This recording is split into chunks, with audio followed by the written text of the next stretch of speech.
uploaded every day now. Some of these shows blow up and become known by practically everyone in the community, but many of them fall into obscurity, some never being released, and some falling off of the face of the internet entirely. Today, I'll be covering some of these Lost Object shows, as well as some other Object Show related lost media, going from least obscure to most obscure. This is the Object Show Lost Media Iceberg. Before I get into it, I just want to say, some of the unfound topics on this iceberg really only lie in the hands of the people that created them. And if the creators are still online, it's up to them if they want to release them or not. So please don't bother them about it. Thank you. Now, onto the iceberg.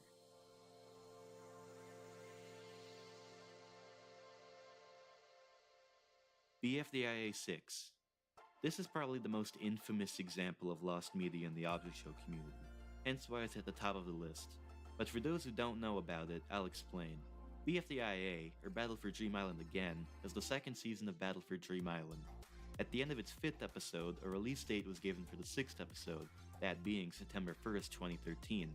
But just before this, on August 27th, the show's creators, Michael and Carrie Huang, announced that they would be going on hiatus to focus on school. For the next 3 years, there was radio silence. Nobody knew when the episode would come out, or if it was even still in production, until Michael and Carrie uploaded a series of videos explaining that their AdSense account had been disabled. Later that year, they uploaded a video announcing that it had been reinstated, and that BFDI would return on September 1st, 2016. Many people anticipated this would be BFDIA 6, but instead, it was the first episode of the 3rd season, IDFB, meaning the episode was most likely cancelled. Also, a video was uploaded shortly before showcasing some unfinished scenes from the episode, but that's really all we have. It's unknown if anything else will ever be released. Total Fruit Island. Total Fruit Island is the supposed second object show ever created, according to BFDI co-creator Carrie Huang.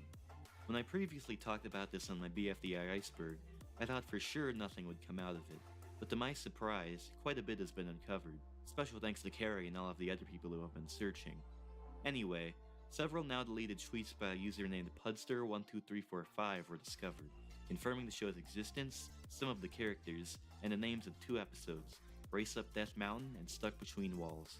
Viewers of the show recall it looking very crude, with art done in MS Paint and characters based on pre-existing designs from the website Fruity Cuties.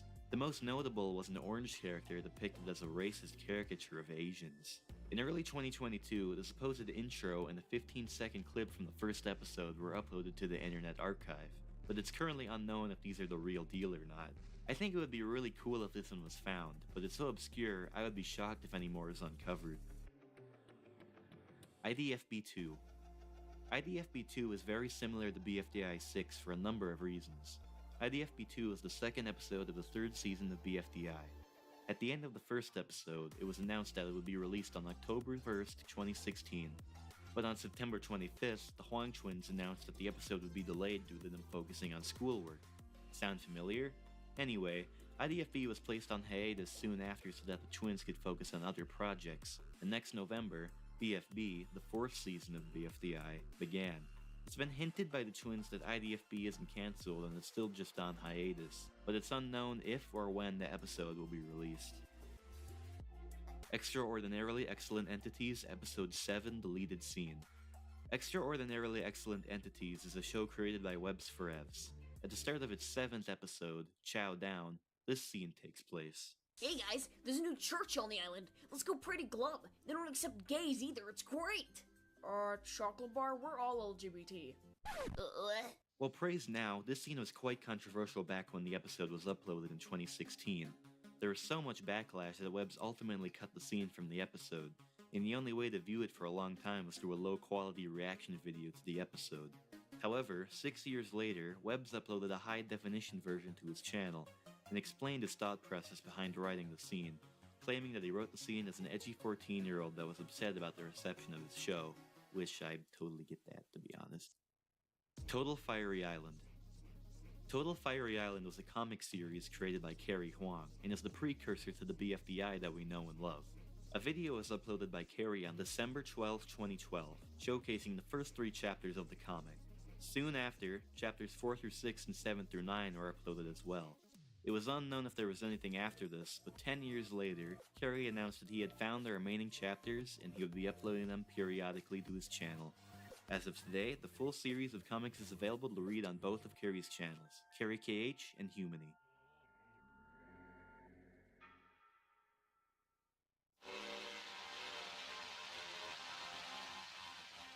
Removed II characters. On May 4th, 2013, a video was uploaded by a former Inanimate Insanity crew member detailing some facts and secrets that people may have not known about the show. One of these secrets was that there were several characters created for the second season of Inanimate Insanity that didn't make it in. These characters were Chip, Hot Sauce, Game Boy Color, Pearl, Hey Bale, Frank, Goggles, and Textbook. A DeviantArt post was later made detailing these characters' personalities and voice actors. In early 2018, the 12th episode of the second season of Inanimate Insanity was released, and Hey Bale and Frank would appear in it in an alternate reality version of the show. But none of the other characters were seen. It's unknown if any assets were created or if any voice lines were recorded for these characters when they were originally created, or if they'll ever appear again in II. BFDI Episode 1 Files. In late 2016, the FLA files for the first 2 seasons of BFDI were uploaded on Google Drive by Michael, so that the public could see how they were animated. However, some of the scenes in the first episode, including the iconic "Yeah, I know, she was so surprised" scene, were missing. This was because these files were actually lost after Michael's computer crashed in May of 2010, which, unfortunately, makes it highly unlikely that we'll ever see them resurface. BFB3 Alternate Version. I already mentioned this one on my BFDI Iceberg, but I thought it would fit on here as well. While BFB3 was in early production, it had a completely different premise and challenge, and was referred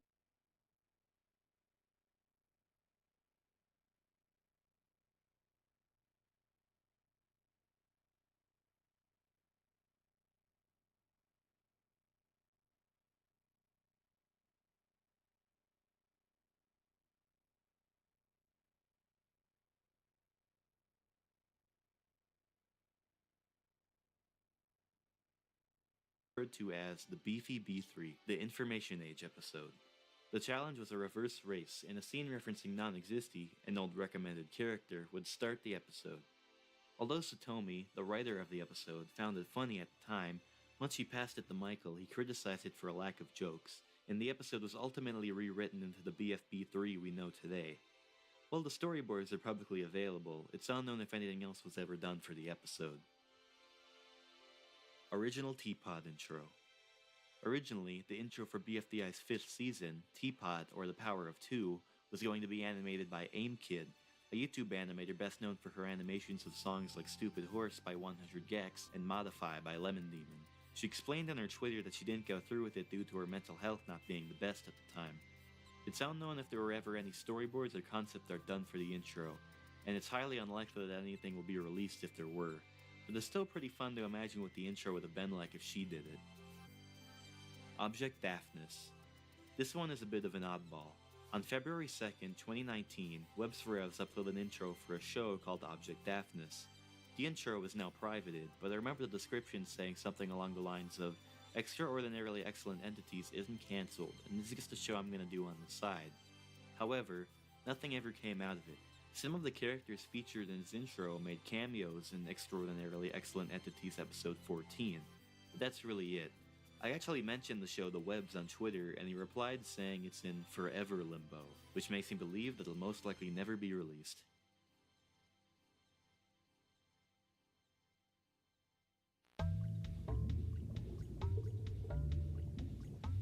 Battle for a Wish. Battle for a Wish was a show created by Ploopyzuki, which began around December 2nd, 2012. However, the episodes must have quickly been taken down, as in April of 2013, the show's second episode was re-uploaded by Wuggalo, the creator of Object Lockout, who would also host a multi-animator project of this episode in 2020. For a long time, this was the only proof of the show's existence, but in 2022, several more episodes were uploaded by Harry Potter, who miraculously had them saved on their computer. As of right now, 6 episodes, including episodes from its second season, as well as its 1-episode reboot, have been found. 9 episodes are partially found, and only 1 episode remains completely lost. Snack Time. Snack Time was an object show created by Dylan Multi Productions, and it's probably the most infamous object show on the iceberg. Why, you may ask? Well... Gummy! Hey, Hey, slut, what are you doing? Not much. I'm just hanging out with this blue over here. Well, I just got off the phone with Bridget. Really? Yeah, and she told me that you f***ed Boingo last night, you fucking cunt. yeah. The footage on screen right now comes from the first episode, which is the only full episode of the show. A teaser was supposedly uploaded for the second episode, but that's lost as of now. Several spin-offs were also planned, including Blue Motion's Origin, Shape Time, and the Snack Time movie. A trailer for the movie was discovered in the first ObjectCon livestream, but anything related to the other spin-offs is virtually impossible to find. Land of the Objects. Land of the Objects was a show created by Golden Zumi, and if you were in the OSC around this time, I feel like you definitely remember this art style, as it was quite unique for the time. The show originally began as simply Objects, before it was rebooted into Land of the Objects in 2012, with another reboot occurring in 2013. All of these episodes were lost for a while, but in 2018, the second reboot was discovered and re-uploaded by Cappy Furcorn, and in 2022, all 5 episodes of the first reboot were uploaded by Raven the CBeebies fan. However, Objects, the very first version, is still lost to this day, and it's unknown if it'll ever be found. BFDI 14 alternate version. At the Texas Object Hangout in November of 2022, Michael and Carrie held a Q&A with the audience, where it was revealed that a couple of days before voting for episode 14 ended, Rocky was originally going to be eliminated instead of Match. This scene with Rocky vomiting out smaller versions of himself infinitely would have somehow played into his performance of the challenge, but I'm honestly not sure how. Based on what Carrie said at the meetup, it seems like a version of the script was written with this in mind, but it's unlikely that it'll ever see the light of day. I remember when Match got eliminated in BFDI 14, like, a couple days before voting ended, like, the results were actually showing that Rocky was going to be eliminated, so I had written an entire alternate episode where Match is still in, and, like, Rocky has to compete in that, like, bread loaf contest, like, to rejoin. And that's why there's all those clips of, like, him doing the infinite barfing of himself. But like the thing is, I didn't want to cut that out after Matt started getting like way more votes. So now what happens is that like Rocky's doing the infinite barfing for no reason. So yeah, like I guess if I wrote a weird storyline, I would just keep it.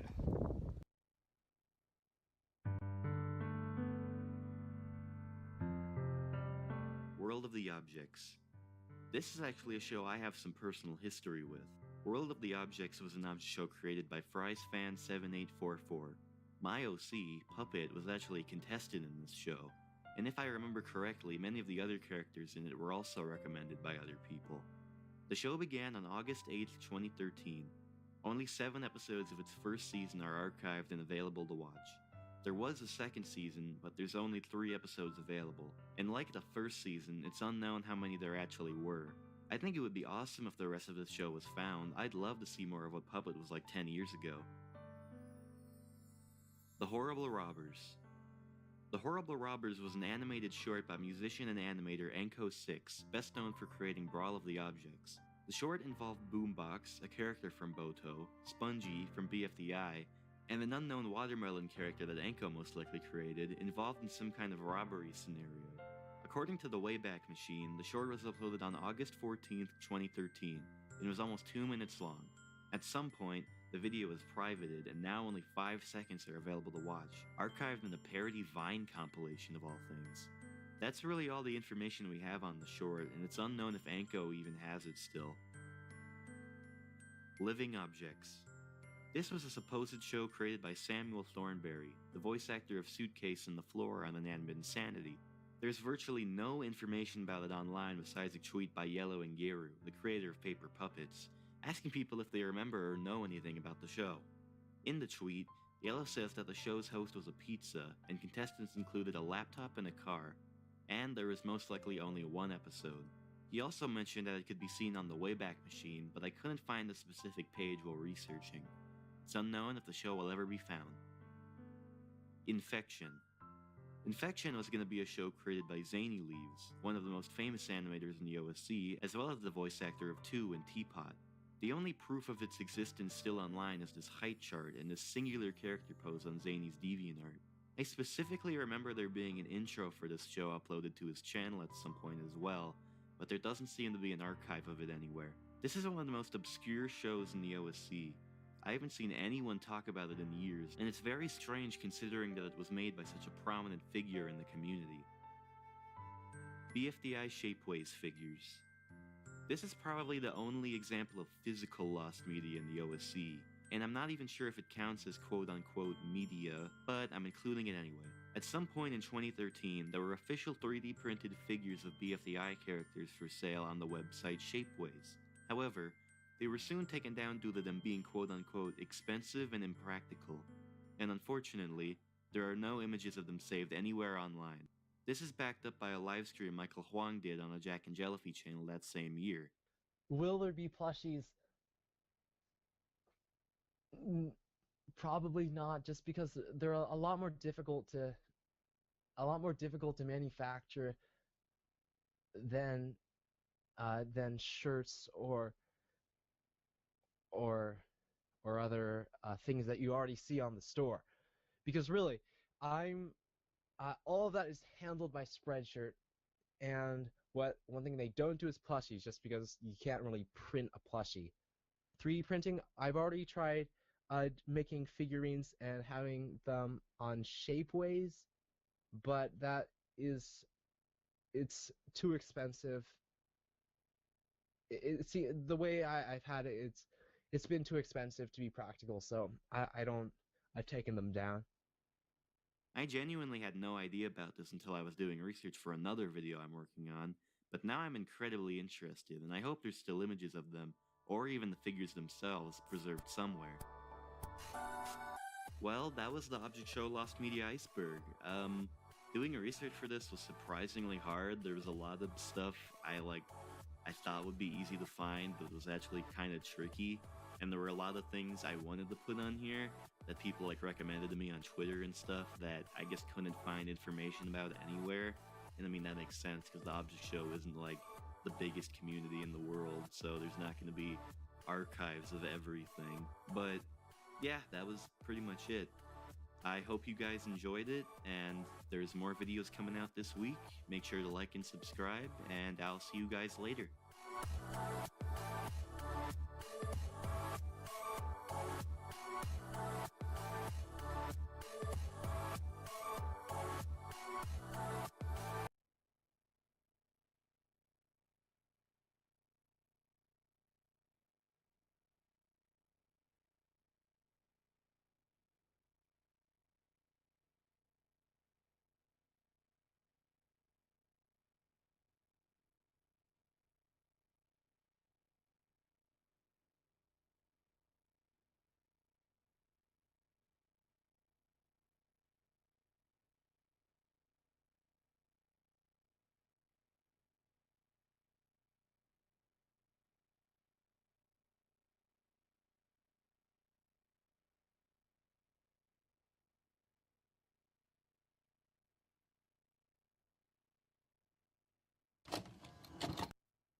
The Object Show community is quite a big community, with millions of people being, or at least seeing, a member or fan of BFDI on the internet somewhere. BFDI, or Battle for Dream Island of course, has inspired thousands of other people to make an object show themselves.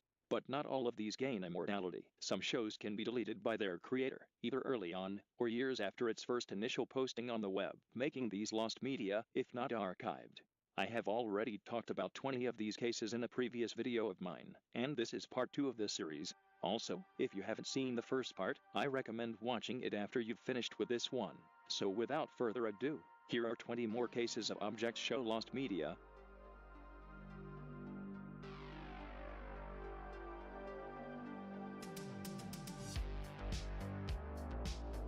Inanimate Objects was a series made by Shattered Waters beginning in 2014 and ending in 2016 on the 25th episode of its third season. It completely amazes me how Vince got so many episodes out in just a 2-year period. However, in 2019, or was it 2020? Anyway, something surprising will happen. Vince's channel switched to his old style from 2016, and the long-awaited IO3 episode 26 would be released. I'm assuming this rebrand was only to release this. Anyways, Vince would shortly revert back the changes, and when his old channel was abandoned and soon terminated, the episode was gone, and he didn't even archive it on his new channel.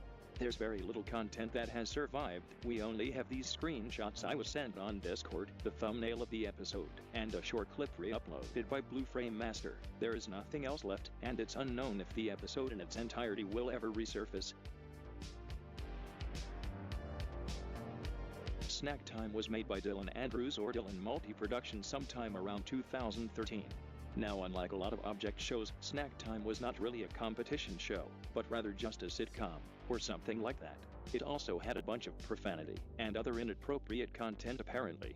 This show was clearly meant for an older audience. There were 3 spin-offs planned for Snack Time, like Blue Motion's Origin, the Snack Time movie, and Shape Time. All of the content regarding the show has since been taken down, even if there wasn't much. There was only one episode made, which has been revived by Donkin7876. The only other footage that has resurfaced is a trailer for the Snack Time movie, found in the first ObjectCon live stream in 2013. That's all there is for now. This is one of the weirder cases that I will cover today. Terror Island was one of the first object shows, it seems like, being made in possibly October 2011. But we don't know who made this thing. I found this show when going through a playlist containing the remaining bits of lost object shows. It only had 2 audition videos of Terror Island at the time I saw it, but when I released part 1 of Object Show Lost Media, user DiagaKetano1 sent me a playlist of more media from this object show, which is also just auditions. There is literally no other media that has resurfaced, let alone episodes. Tile is cool as a user whose best-known creations include a compilation video of Object Show Deaths, which has over 6 million views at the time I'm writing this, as well as his Object Show, Objects at Sea, but sometime during mid-2023. For unknown reasons, Tile would private most of the videos on his channel, and while the Death compilation is still on his channel, and is one of the 8 remaining videos of his to do so, the rest of his videos, including his object shows, were deleted. There were 3 object shows that he made apparently. The first and the most well-known one, Objects at Sea, was re-uploaded by the Object Show archive, then it would be deleted, and re-uploaded again by a different user. The second is the less-known one, Fight of the Objects. This show is only partially found, with only the intro and prologue episode being found. The 2 proper episodes that came out of it are still yet to resurface, and apparently, there's also a 3rd show he made named 66 Stories. There is basically nothing that's still online regarding this show, and I only know about it because of this comment that I got on the first part. I personally don't think anything from this is resurfacing anytime soon.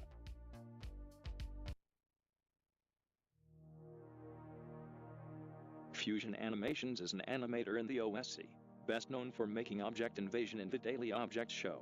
Another thing he is known for is Fusion's Basics in Animation, an animation tutorial series he made starting in 2018 and ending in 2020.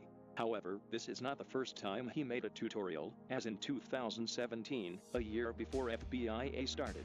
Fusion made a bounce-back tutorial using his character, Skittle.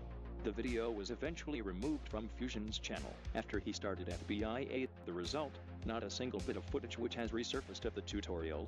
The only thing that proves its existence is the screenshot in the first FBIA video. In my last video about Object Show Lost Media, I received a comment by a user named How Do I Pick a Name? In the comment, they talked about an object show that they remember sometime in 2012. Here's what it read. I do have faint memories of a show I found around when I discovered the object show community, around 2012 or so. The memories I have of that show were a character named Blanket that was pink and had this weird glitch where her mouth flew off the screen. One called Gear who had no limbs and said I'm feeling dizzy, while rolling off screen, and one I never saw who was a dog named Venus. The first challenge was to escape a TLC, and all I remember of it was some flashlight character, who tried to avoid falling in, but was stopped due to the lid slamming shut. During the challenge, the last escapee from each team would be eliminated. I think only one was supposed to be eliminated, but the host, who I forgot, said the other team would lose a member to make it fair or something. Aside from there being 33 contestants, that's about all I can remember. Do you guys happen to know what this can be? Object Saga was an object show created in 2018 by Jello Tin Donut, best known for creating the object show Iceberg. This show would get about 2 episodes before Jello would title the episodes as Oh God Help Me and Unless Them, but there was an older iteration of this show made in 2017. It had the same characters, although the cast was 18 contestants instead of 22, like it was in the reboot. The original only had 1 episode, albeit pretty rushed, and the challenge was to find an amethyst. I can't seem to find a single bit of media of this episode. I remember there being 4 intros that came of it, 3 of which I have saved, but the 4th one, which was the one used in the episode, is still lost. This is a pretty unusual case we have here. To the North was a show made possibly in early January 2015. The confirmed date has been lost to time. Another that is unknown regarding To the North is that its creator is a mysterious user. It just says that it was made by a user named TTNOfficial. Oh wait, it's Cryantics, never mind. About the episodes, by the way, there are only 3 of them that are still left online, re-uploaded by Harry Potter, those being episodes 4, 13 and 14. The rest of the episodes, how many there were, are currently lost. Battle for the Number 9 was created by Dottie C. Swift sometime around 2020 to 2021. There isn't much information out there regarding this show, which shouldn't be too surprising considering that it was obscure, like very obscure. In one of the screenshots available, it shows that one of the episodes got just 11 views in 4 months. Oh, and speaking of screenshots, there are quite a few of them, and it looks like the show used paper puppets, similar to Paper Puppets Season 1. It also states that there was a 2nd season that came out of Battle for the Number 9, named Battle for the Number 9 again. Dottie C. Swift's channel has since been deleted, and these screenshots are the only proof that it existed at all. And considering that there were like 5 people that watched this show, it's very unlikely that it will ever see the light of day again. Paper Puppets Take 2 is the 2nd season of the Paper Puppets series, made by user Yellow Andrew. However, there was actually another version of the season made slightly earlier than the version we know today. In this version, the show still uses paper cutouts, like in Season 1, and it includes some characters which aren't in the final version. Yellow would actually mention this iteration of PPT2 in a live stream they did a while ago, stating that it was scrapped because they didn't like it.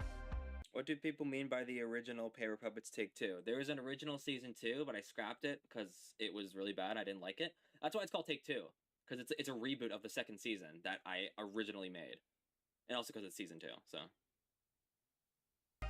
This episode was briefly archived by the Object Show Archive, but just like the Objects Act C episodes, he took the archive down, so it is yet to be re-uploaded a 2nd time. But how did I not have any idea about this? Before we move on with the video, I wanted to say that if you are enjoying the video so far, then you should subscribe, and why not like the video while you're at it.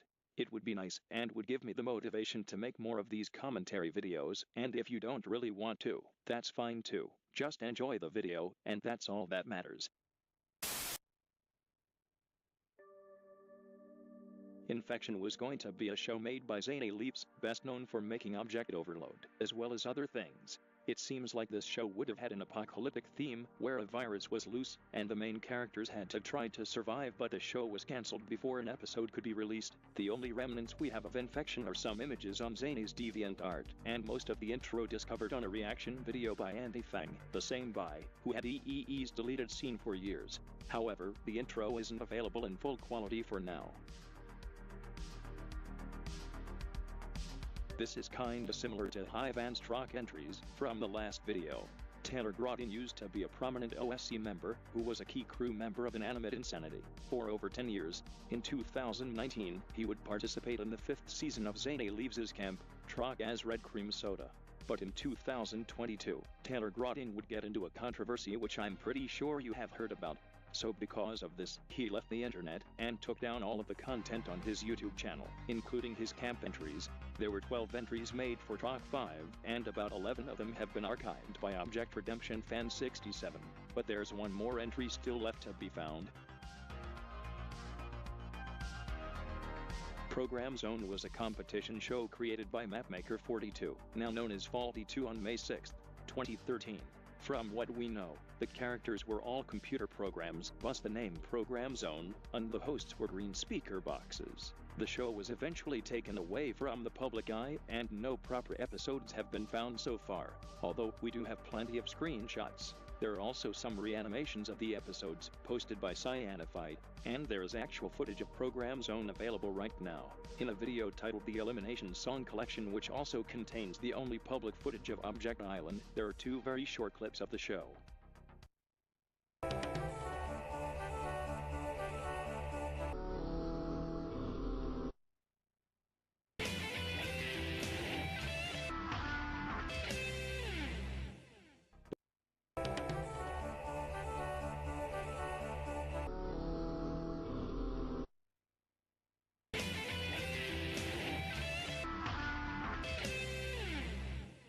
But other than this, there is no official footage of Program Zone's episodes, well, for now anyway. Object Show, and yes, that is the actual name of this show, was created by Zoho, and serves as the predecessor of her current show, Into the Canvas. The first and only episode of this series was released on March 21, 2020, and was cancelled a while after its release. Zojo unlisted that episode of Object Show when it was cancelled and saved it on a playlist on her channel, but that playlist became private, and all the contents of it, including Object Show, became private too, and thus lost. The episode was re-uploaded at one point with the original description, but it was seemingly removed. But then in August 2023, local archivist archived the episode again, and it's still up on YouTube, as well as other content regarding the show. So, this show is now found. Battle for the Remains of South Park Face was a show created by Caleb Tfua sometime in mid-2021. Its intro was pretty popular, apparently, with a couple people making styled intros with their own characters. I remember this show being pretty unusual, and had pretty interesting characters or something. It had 3 episodes before it was cancelled, and the episodes were deleted sometime later. None of these 3 episodes have since been re-uploaded. This is because Caleb would make a now-deleted video talking about this show, and told the viewers that he doesn't want the show to be online, so we may never see the episodes of the show in the mainstream.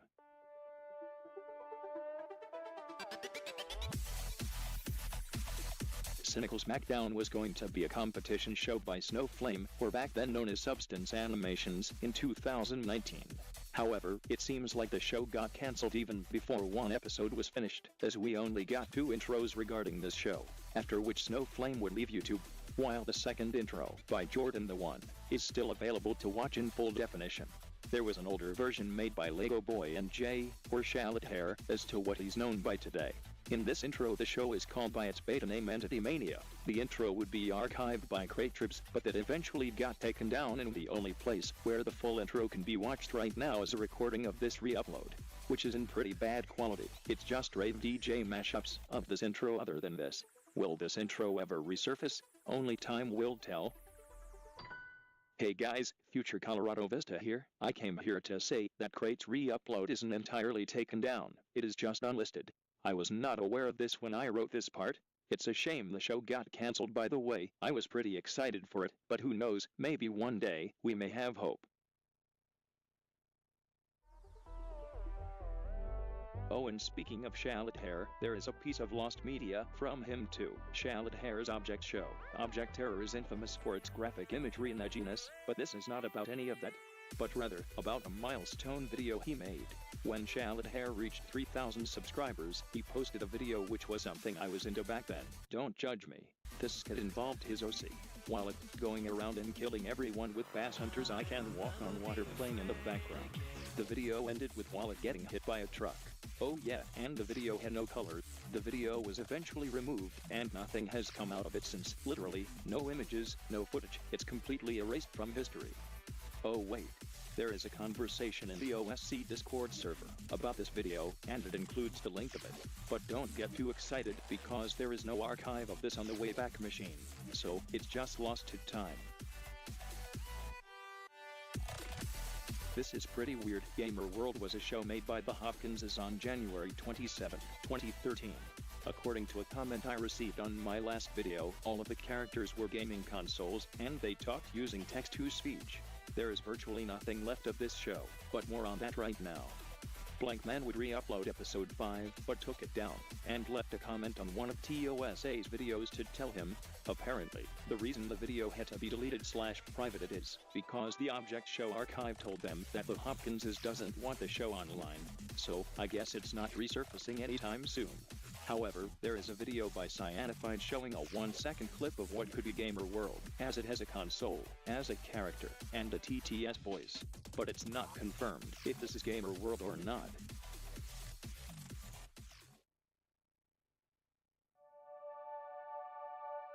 Object Realm is a show I personally remember seeing sometime around 2017. I'm pretty sure there was not a single episode that came from it. There were only 2 intros, neither of which I can find today. There are only 3 characters. All we gotta do is take out the turtles, and Master Shredder's plan is back on track. Let's do it. Oh, what the hell is this? Wow, they're brewmating. Okay, are you gonna make me ask? What is brewmating? It's like hibernation. Big pizza. Turtles slow down their metabolism and bury themselves in the winter. It's nature. You know a lot about turtles. Know your enemy, dude. Shinsu. Fair enough. Well, with the turtles on sleep mode, nothing's gonna stop Master Shredder's devious plan. Yep. Time to mind control the Statue of Liberty and have her destroy all the pizza in the world. Yeah! Our boss is f***ing weird. Oh man, those shirtless guys just blew up the bridge! Actually, no, the bridges don't blow up until they cross over them. It's so they can't escape. Yeah, I don't think those guys are looking to escape. They are flat out sprinting and flipping towards our alien bosses. Caught this guy trying to cross the border into World 3-1 without a work visa or passport. What's your name again, sir? Mario. Yeah, sounds ethnic. Run a past immigration. Wait, he was eating those? They're made of lead. I just used gold plating to make them look nice. Sonic? Oh God! Did you honestly think I could afford infinite, pure gold rings? That's dumb. You two are dumb. Huh, neat. Guess I win. Oh, sorry, man. I tried to get him fixed, but he flame blasted the vet. It's probably gonna be a minute.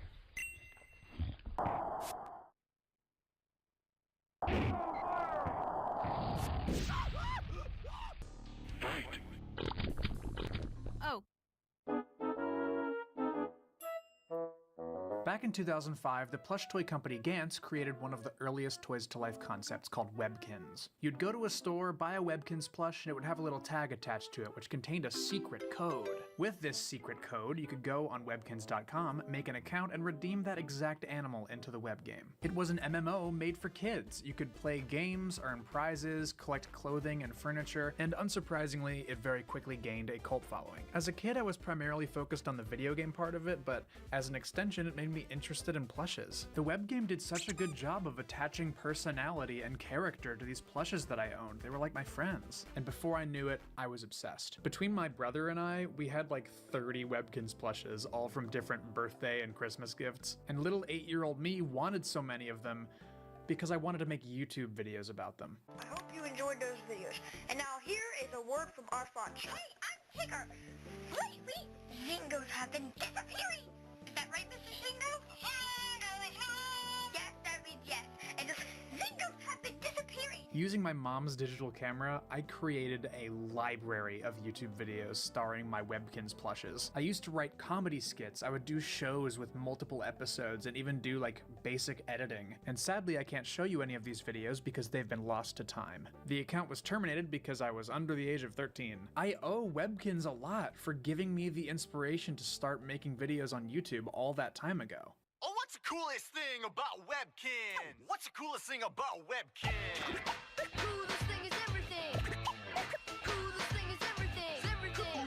Coolest thing is everything. Every time I look back at what Webkins really was, it's easy to understand why I liked it so much. I've always been fascinated by anything electronic, anything with a screen, and associating the plushes with the video game was a really clever way to get kids like me interested in a thing I definitely wouldn't have wanted otherwise. With that being said, Webkins has been off my radar for the past decade. It was trendy for a while in the mid-2000s, but it faded away as all trends do. I was fully expecting Webkins to have closed up shop and moved on in a similar way that Club Penguin did, but no.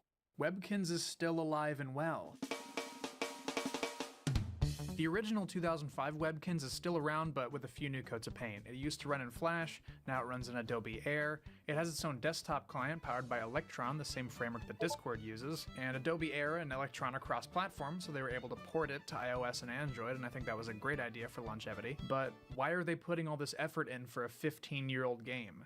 Well, because it's still profitable. They're actually making more profit now than they were a few years ago, because in 2019, they stopped producing plushes altogether and replaced it with the Gantz eStore, where you can just buy the virtual pets and in-game items directly, and I'm fine with that. It's a free MMO, they gotta keep the lights on.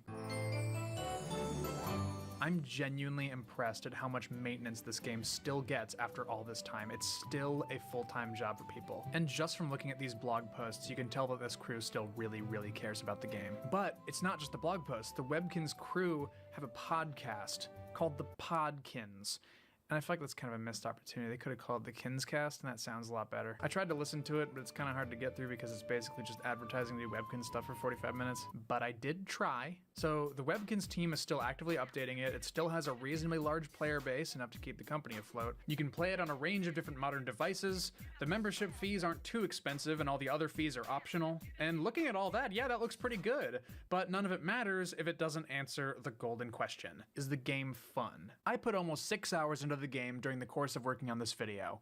And yeah, it is fun. Even by today's standards, Webkins holds up. The game is better now than it was when I was a kid because they've added an absolute boatload of stuff to do. There's so much content in this video game that while I was recording footage, I was getting impatient, trying to see everything that there was to see. And honestly, it is super generous of them that they're willing to let people experience Webkins for free at all. Back in the early days, you had to pay an entrance fee. You didn't have a choice. But why is there so much content? When this game was still new, its success was entirely riding on making the best game they possibly could in order to stand out among Neopets, Club Penguin, RuneScape, Free Realms, Wizard 101, MapleStory, Roblox, Movie Star Planet, EverQuest, Toontown Online, Moshi Monsters. These are all massively multiplayer games made for kids during that time period, and Webkins had to do a lot to stand out because its competitors were free. Kids had to convince their parents to buy a plush to play Webkins. And of course, Webkins went fully free to play in 2013. But the fact that the production of Webkins plushes only just halted in 2019, 14 years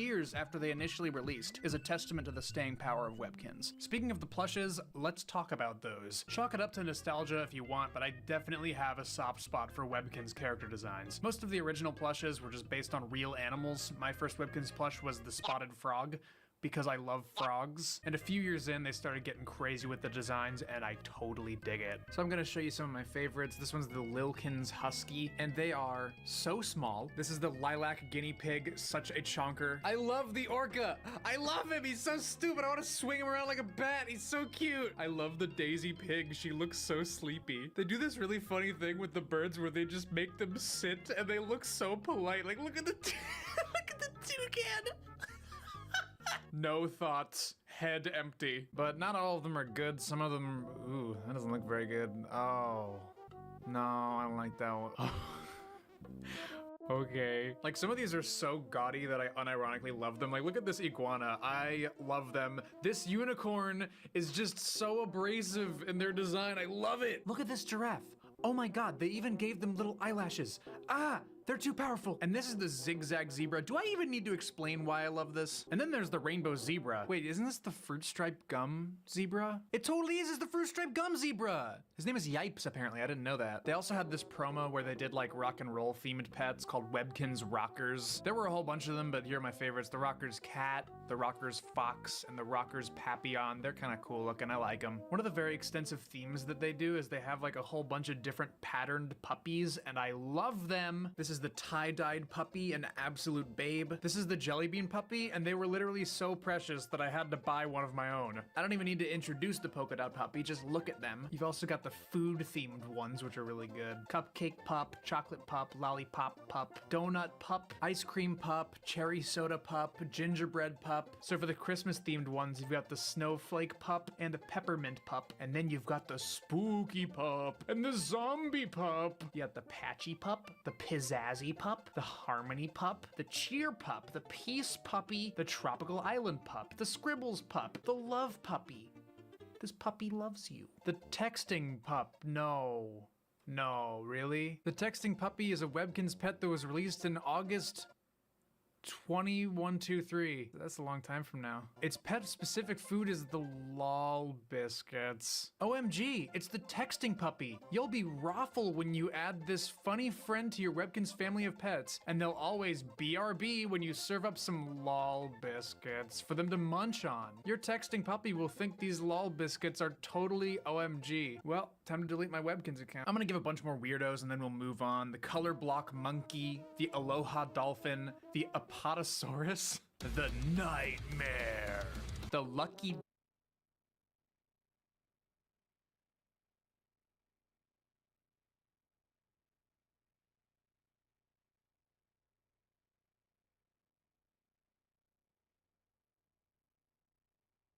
Today we're gonna learn how to loop animations. First, let's create a cube and animate it so that it moves to the right and up and comes back down after the animation.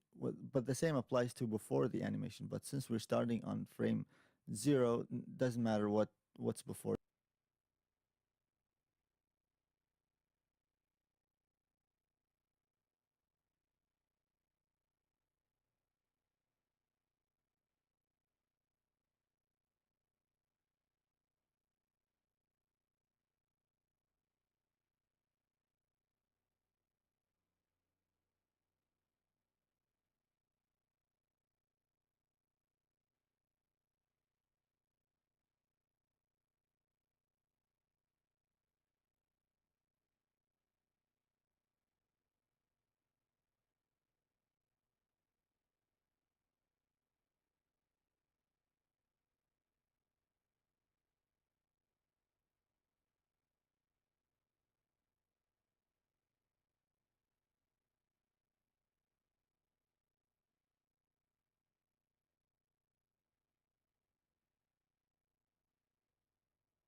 for the animation. So we'll concentrate on what happens after the animation. The three animation types that I want to focus on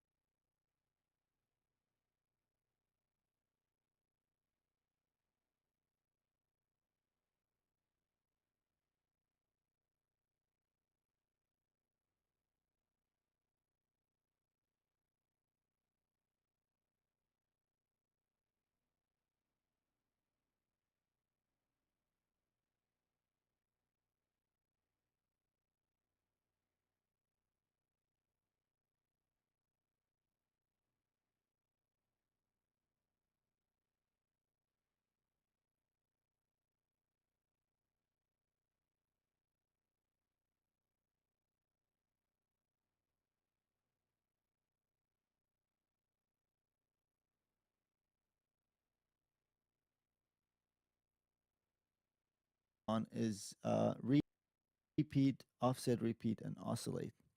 Re- repeat just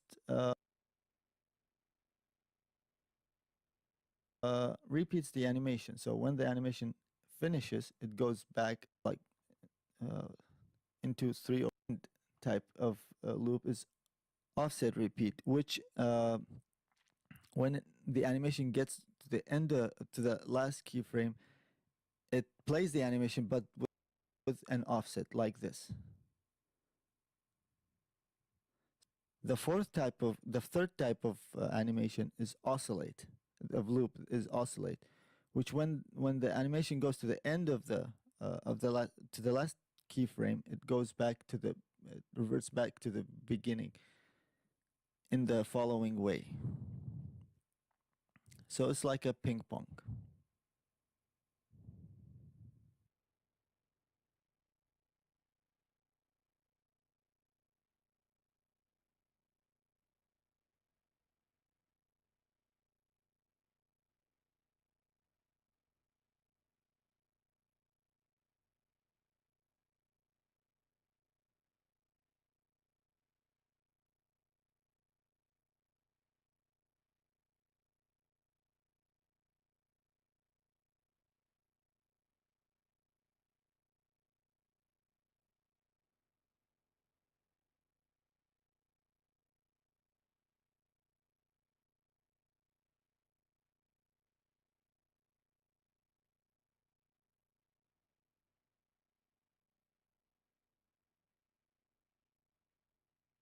Which when the animation gets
the end to the last keyframe, it plays the animation but with an offset like this.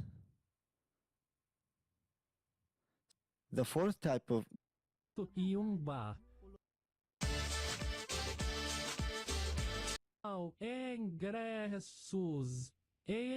Ingressos. Show infantil, mano. Pior ainda. Escrevendo errado. As crianças veem isso, vão começar a escrever errado junto. Chamaram um analfabeto pra editar. E a gente continua. Don't let your kids watch it! Ah, não. Os caras pegaram o logo do Show Maravilha, cara. E o que essa música tem a ver com Galinha Pintadinha? Que eu saiba, essa música não é deles, é do Genghis-Khan brasileiro. Essa música é da versão da Eliana. Preparado, pois ofereceremos lanches, pipocas, sorvete. Ah, pipoca com Guaraná. Roubaram o clássico comercial do Pipoca com Guaraná. De novo, pega a vinheta do Show Maravilha. Cadê o Silvio Santos? Não vai levar 20 facadas. Reais é R cifrão. A partir não é junto, é separado. E com certeza eles pegaram algum vídeo da internet pra pôr esse textinho tapando em cima. Internet Explorer, a melhor internet que não trava. Muito bom. Agora tem o Gummy Bear da Shopee. Que era o Baby Shark da época, né? Aliás, se for pra ser da Shopee, tinha que ser Baby Shark mesmo, né? Compre online na Shopee. Baixe agora o app. Olá, amiguinhos e amiguinhas de... Gamer Bear. Que eu saiba, o nome desse bicho é Gummy, não Gamer. Aqui é o ursinho Gummy Bear. Dia 16 de dezembro, a partir das 4 horas. De novo, a partir junto. Estarei pessoalmente com vocês no ginásio de esportes em Dom Eliseu. Teremos pipocas, refrigerantes, salgados, sorvetes, bolas, pula-pulas para animar a criançada. Olá, criançada. Peraí, é Gummy Bear ou Patati Patatá? É os dois, Mac. Tá escrito show duplo. É até meio irônico falar de palhaçada, né? Aqui, ó, tava certo. Gummy Bear, não Gamer. Mas vou dar um desconto, né? Vai que é pra evitar processo com direitos autorais no meio de tanto plágio aí. Peraí. O show é 16 de novembro ou 16 de dezembro? No texto tá escrito 16/12, que é dezembro. Aí aqui tá escrito novembro. Ah, mano, eu não acredito que eles não se ligaram nisso. Eu vou coringar daqui a pouco, mano. A logo da TV Atlântico é tipo a assinatura do bandido de faroeste. O país por si só já é um faroeste, pois é uma terra sem lei e a gente só tá começando, hein? Aliás, essa emissora ainda existe? Como eu falei no Piores Vinhetas 15, eu não sei o que aconteceu, mas por volta de 2017, ou ela faliu, ou foi vendida, ou só trocaram de nome para Prime TV e tá bem melhor. Tudo bem que algumas vinhetas eles usam templates, até aí já é normal para qualquer emissora de interior, mas o que me chamou mais atenção foi o fato de que eles têm um programa infantil próprio e é bem feito. Mas voltando, tem esse outro comercial aqui. E atenção, criançada! Junto com seu ingresso virá um ticket numerado, dando a chance de você concorrer a 2 bicicletas e 200. A sorte está ao seu lado. Até aí eu ia deixar em paz, mas o que a música Lindo Balão Azul tem a ver com Patati Patatá e Gummy Bear? Essa música é do Balão Mágico, né não? Nenhuma e nem outra, essa música é do Guilherme Arantes. Eu podia jurar que essa música é do Balão Mágico. Não, não é. A sorte está ao seu lado. Coitado, mano, filho do dono sempre se ferra nesses comerciais. Cadê o conceito tutelado, o estatuto da criança e do adolescente quando a gente mais precisa? A venda e a partir juntos. Pelo menos corrigiram o ingresso em letra minúscula aqui, mas o que é um peido pra quem tá cagado, né? Um acréscimo. Ainda concorrendo a vários prêmios, 2 bicicletas e R$200 em dinheiro E também os prêmios surpresas. Basta a sorte estar ao seu lado. Tá, eles falam isso tudo, mas não falam o endereço da emissora, do ginásio, o básico do básico vocês não fazem. Você acha que o povo é adivinha, caramba? Não, eles só botaram um bairro Esplanada, mas com tanto de poluição visual, quase não dá pra ver e ficou muito pouco tempo na tela. Esse povo que edita é idiota, né? Ou não passa as informações direito, porque o básico de informações os comerciais não passam. Onde já se viu tu anunciar um evento, mas não diz direito a data, o horário, endereço, ele escrevendo tudo errado. Que desgraça é isso, cara?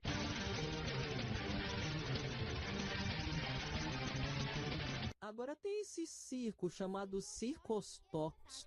Um verdadeiro mundo do circo. Trapezistas voadores, táxi maluco, acrobatas e banda cachorra na peia. Cachorra na peia foi bom, vai. Espetáculos a partir das 9 horas. Peraí, o espetáculo é 9 horas ou 8h40 da noite? Meu filho, decide logo. Sábado e domingo, 6 horas da noite e 9 horas da noite. Afinal, qual é o horário correto? Diário, de segunda a sexta, e 9 horas da noite. Não é meio tarde pra uma criança ver um espetáculo de circo? Não é um espetáculo de circo, o Circo do Soleil, não. É um circo qualquer, assim. Funerária Paz Eterna, mas olha só, ou melhor, escuta só quem tá narrando. Serviço de luto Paz Eterna. Ah, não, mentira. Mentira que eles botaram uma criança pra narrar. Mentira, eu me recuso a acreditar. Depois dessa, cara, me enterra. Faz um velório pra mim, porque depois dessa eu tô morto. Com exames laboratoriais, consultas médicas, tratamentos odontológicos, descontos em farmácias, depósitos de gás, academia... O que é isso? É funerária ou o quê? Dentista? Gás butano? Eu nunca vi uma funerária faz tudo. Olha o nível, fomos de shows infantis para uma funerária. É muito inadequado. É tipo uma criança fazer uma propaganda de p***eiro. Ah, eu já vou logo perguntando. Vai ter isso? Criança fazendo propaganda de p***eiro? Não, de distribuidora de cerveja. Ever since she was a child, she always knew how to get her way. Just act a little bit wild and someone will surely come to play. It's a truth she took to heart, but humility and she didn't come with age. She's sworn they played with her toddy, but always entertained. Toddlers raise the ball louder and louder, relishing the uncontestable power. Overriding a black and white single, one not only candle queen. Stoking the flames that went higher and higher, royalty without ground of fire. Setting a blaze in a extravagant single, one not only candle queen.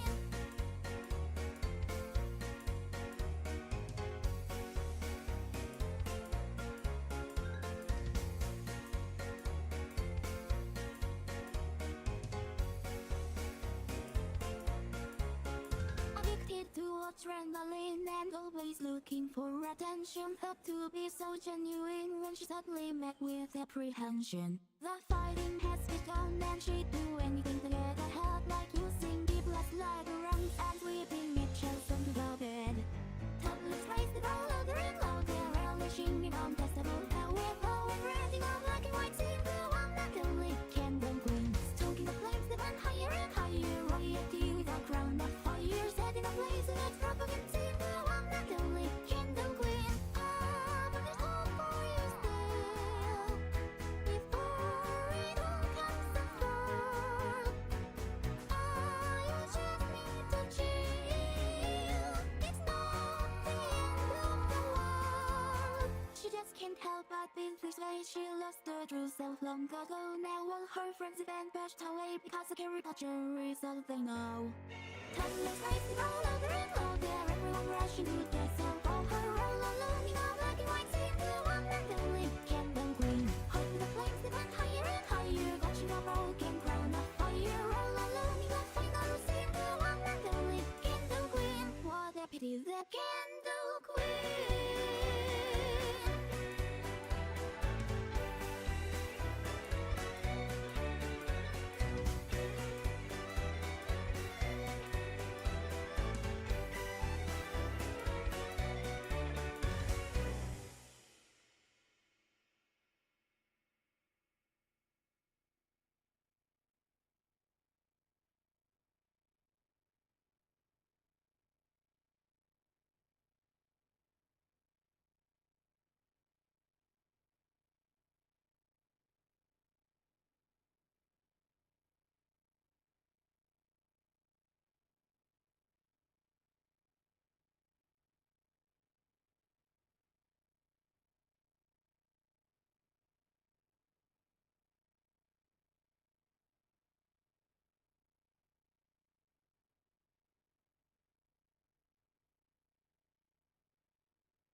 Huh? Huh? What is this? Hold on, let me get my research.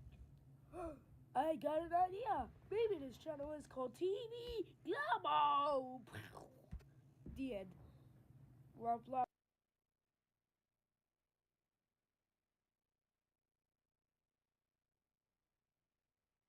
Já. Vá pra que pariu. E ela se chama LRJ Distribuidora. Oi, Juquinha. Vim te visitar. Tu só vem me ver pra... Pegaram do Mortadela, Animatones, sei lá de quem é. Vai pra onde, Paula? Eu aposto tudo que você quiser que essa animação foi roubada de uma piada envolvendo o Joãozinho e Loura Burra no elevador. Certeza, porque esses curtas aqui pega a piada do tempo do Ari Toledo. Alô, é da distribuidora LRJ. Aqui é a Rafinha da casa de Juquinha. A interpretação do sujeito, ele nem tá empolgado com o papel que tem. E por que não filma as pessoas atuando em vez de roubar charge da internet? Assim como eu, abestado. Compre na LRJ Distribuidora. Ela vende mais. Porque... Por favor, que seja refrigerante, viu? Porque se for cerveja... Isso vai além do imoral, vai do ilegal também. Essas daqui fazem um mix de propagandas pro Dia das Mães. São Mamãe TV Atlântico. A Renner, mano, ó, pegou da Renner, ó a marca aqui embaixo. E que propaganda da Renner é essa que mostra um parto? Promoção Mamãe TV Atlântico. Comprem qualquer... Com música da Xuxa ainda. Peraí, já que estamos falando de Xuxa, deixa eu fazer o feitiço. Senhoras e senhores, pula no pé só. Senhoras e senhores, vá pro olho da rua. Tudo errado isso aí, tá tudo errado. Já deu pra ver que pra feitiço eu sou um belo de um trouxa. Confira as lojas credenciadas nesta promoção. Disbel, distribuidora de bebidas. Ó o microfone desatualizado. Esses emissores gostam de estar errado, não de seguir padrão nenhum. Típico da Amazônia Legal. Primeiro agora, a Disbel aderiu à promoção Mamãe TV Atlântico 2012. Fica na Avenida JK, no centro da cidade. Pelo menos falou o endereço, né? E ainda tem mais vídeos dessa tal promoção Mamãe TV Atlântico. É só um meio para anunciar as promoções do comércio local. Promoção Mamãe TV Atlântico. Mamãe TV Atlântico. É dinheiro vivo pra você. São R$3.000 dividido em 2 sorteios e mais uma geladeira. Primeiro prêmio... Prêmio One? Segundo prêmio, R$1.000. E terceiro prêmio... Prêmio árvore, mano. Não é tree, T-R-E-E.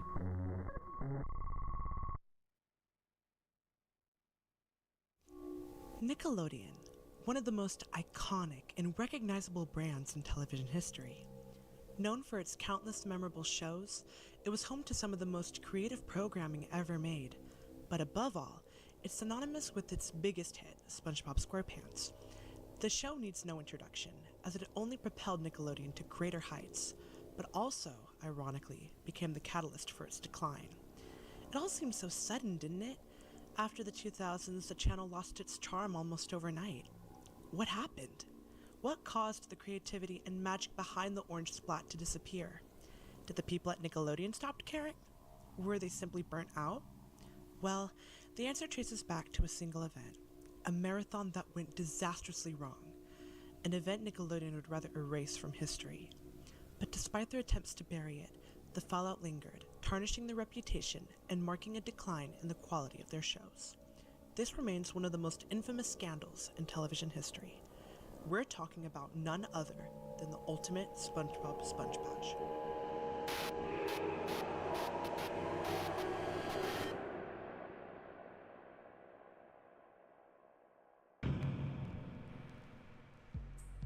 On July 17th, Nickelodeon hosted a special event to celebrate the 10th anniversary of SpongeBob SquarePants.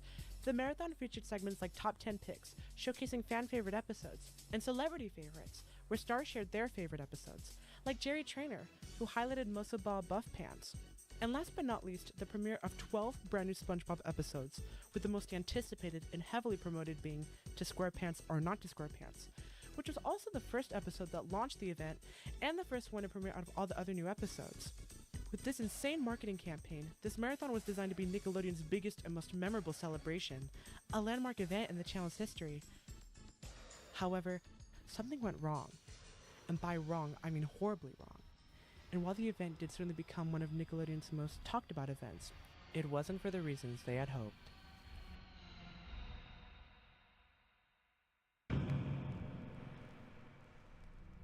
Something deeply troubling was happening behind the scenes at the animation studio. As SpongeBob SquarePants skyrocketed in popularity ever since the early 2000s, the studio became consumed by an insatiable hunger for profits that had to be made quickly, no matter the cost.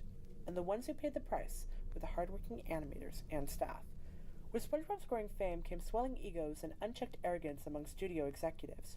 By 2009, as the marathon approached, the relentless demand for more SpongeBob content translated into increasingly harsh working conditions.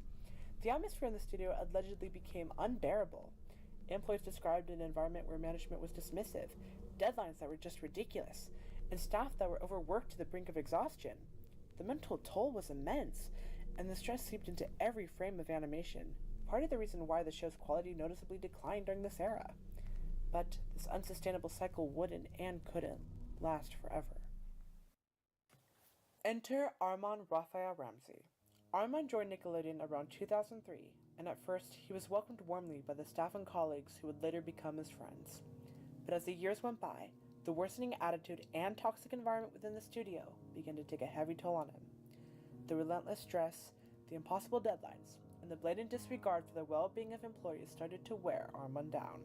His personality began to deteriorate. He became bitter, often wishing the worst for those around him, without even realizing what he was saying. Sleepless nights became the norm, and the overwhelming pressure even led to hallucinations. He could no longer endure it. The stress, the abuse, and the suffocating mantra of more SpongeBob echoing through every corner of the studio. To Armand, every employee had been reduced to nothing more than lifeless tools. Machines programmed to churn out profit, their voices silenced, their struggles ignored. Armand made a decision. Enough was enough. Together with a group of trusted friends he had met at the studio, Armand devised a plan for revenge. They knew the ultimate SpongeBob SpongeBash would attract millions of eyes to Nickelodeon, making it the perfect stage for their message. Their goal was clear: sabotage the marathon and expose the harsh reality behind the cheerful facade of the channel. They were determined to show the true face of Nickelodeon, no matter the consequences, for the whole world to see.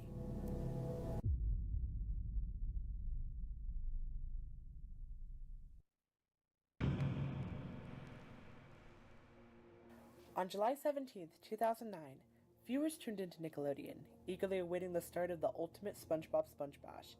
Across forums and chat rooms, multiple Nickelodeon and SpongeBob fans gathered to share their excitement and expectations for what promised to be a historic marathon. But as the anticipation built, some viewers began to notice something odd. Something wasn't quite right with Nickelodeon's broadcast. Fortunately, 2 clips of these strange occurrences still exist: the iCarly and Dora the Explorer respectively, the latter coming from a YouTube upload that, surprisingly, has never been taken down. But here's the thing, these glitches weren't technical issues. They were something far more deliberate, an intentional act of sabotage, and yet most viewers didn't caught on. Take a look at these 2 clips and see if you can spot what's truly off about them.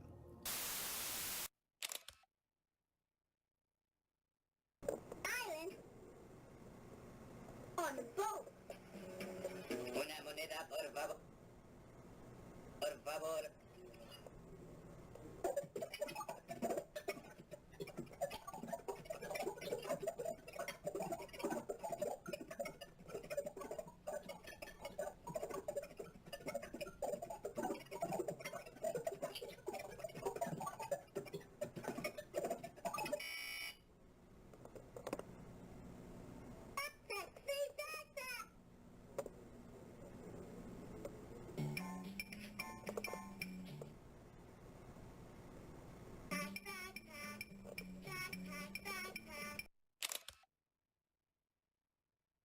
Plant or to the environment.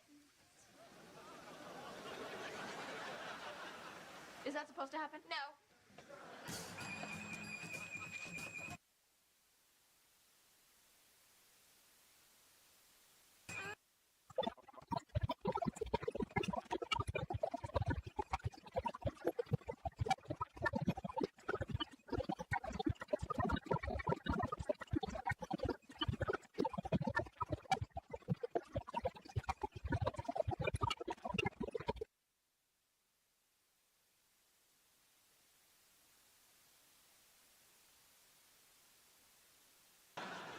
No, I don't.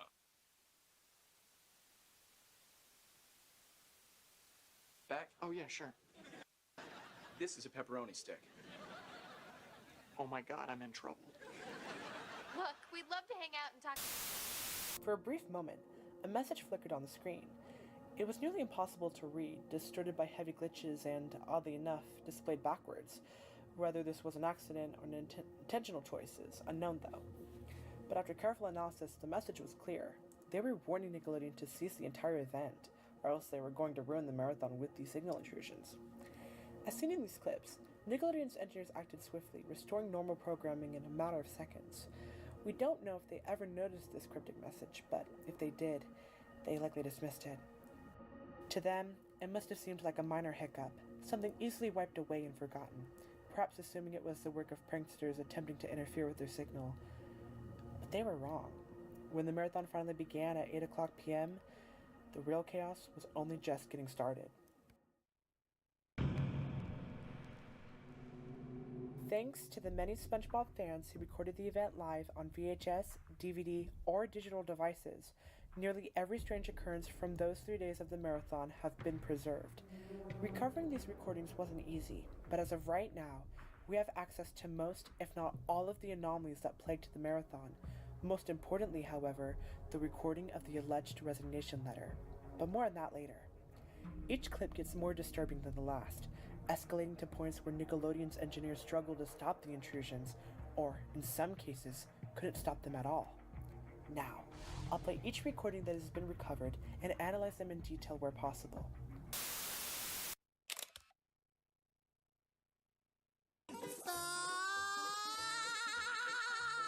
I see you even brought your duck. Yep, it's 3 to 1. Don't you mean...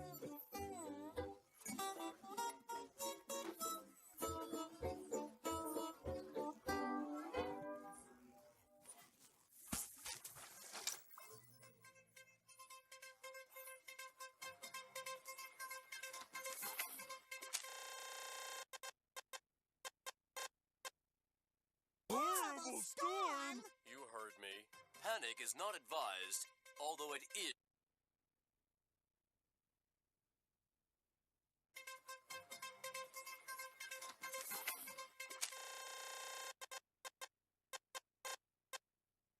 Horrible storm! You heard me.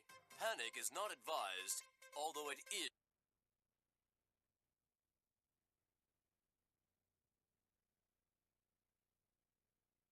Patrick, help me get these boards nailed up. SpongeBob, this seems like a strange time to start decorating.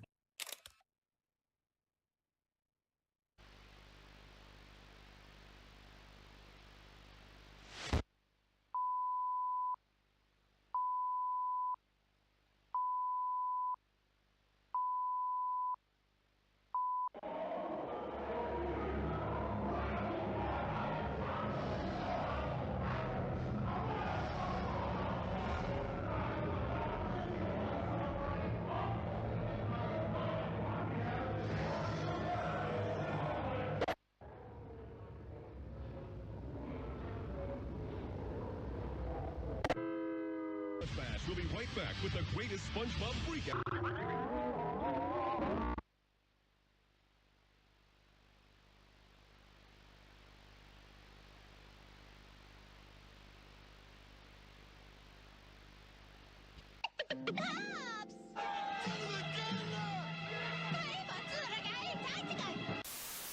Things began to escalate noticeably with these two clips. In the first clip, during an airing of the episode Pineapple Fever, the audio glitches out almost immediately, and suddenly SpongeBob and Patrick simply disappear. Adding to the strangeness, the message at the bottom of the screen changes, a clear indication that the perpetrators had infiltrated Nickelodeon's system, modifying the episode in text on screen. Eventually, the episode resumes as normal, but the moment left viewers unsettled. The second clip, however, is even more bizarre and far more targeted against Nickelodeon itself. What makes this clip especially odd is the lack of a confirmed time frame. Interestingly, the footage begins with a technical difficulty screen. Multiple users claim it occurred around the start of Single Cell Anniversary, which aired at 9:15 p.m., and claimed they saw a mad plankton staring at the screen. Unfortunately, this means that this clip isn't complete and we don't see what happened prior to this. Whatever the case, these clips were only a small taste of the chaos that was about to unfold.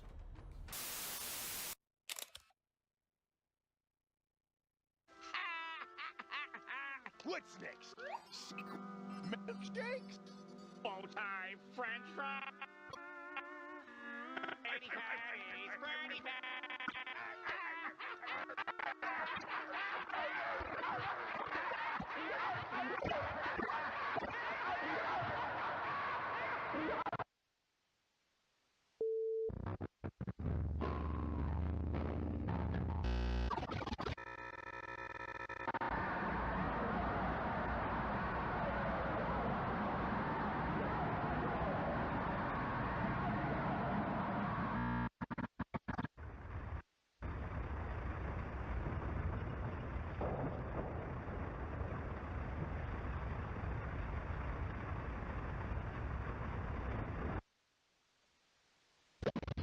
Forget my dumb idea. That's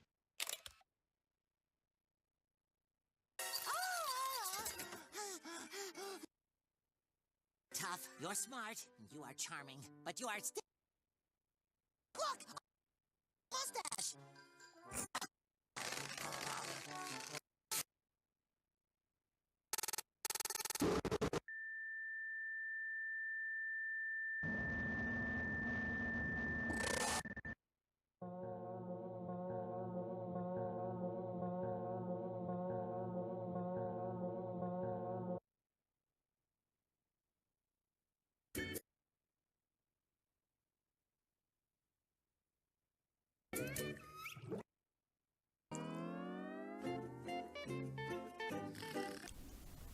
Okay, things got serious now. In the first clip, the scene from Patty Hype, where Mr. Krabs and Squidward laugh at SpongeBob, it suddenly transforms into something deeply unsettling. Mr. Krabs and Squidward appear soulless, while SpongeBob seems to be hyperventilating. As for the second clip, well, let's just say I won't be sleeping tonight. They really should have let this episode play out normally. It was already grotesque enough on its own. By this point, it's no wonder that online forums were buzzing with shock and confusion over what was unfolding. Little did they know, the situation was about to get worse.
THREE.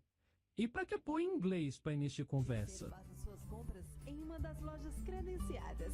Com o sorteio dia 31 de maio. Colega, 31 de maio já passou o Dia das Mães. 31 de maio é se preparando pro São João. É muita incompetência. Pô, emissora só, cara, não é possível. TV Atlântico e Novata Propaganda. Os caras não tem nem vontade de apagar o texto daqui de baixo. Não, põe um em cima do outro que é mais fácil, né? Nunca ouviram falar de Photoshop. Promoção Mamãe TV Atlântico. Confira as lojas credenciadas nesta promoção. Supermercado Carvalho. Aquarela como música de supermercado. A gente só vai levando, finge que ignora. 10 vezes sem juros. Ou Havaí. E da Xuxa também. Modas.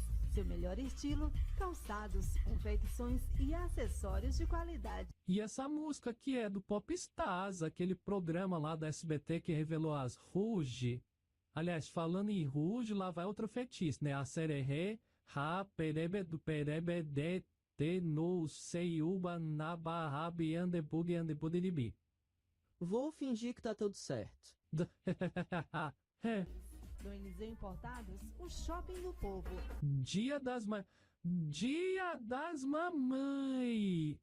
Obviamente, cara, esses editores nunca cursaram design gráfico, porque os caras são péssimos em língua portuguesa e não sabem de ética ou legislação. Plágio é crime, hein? É crime da cadeia.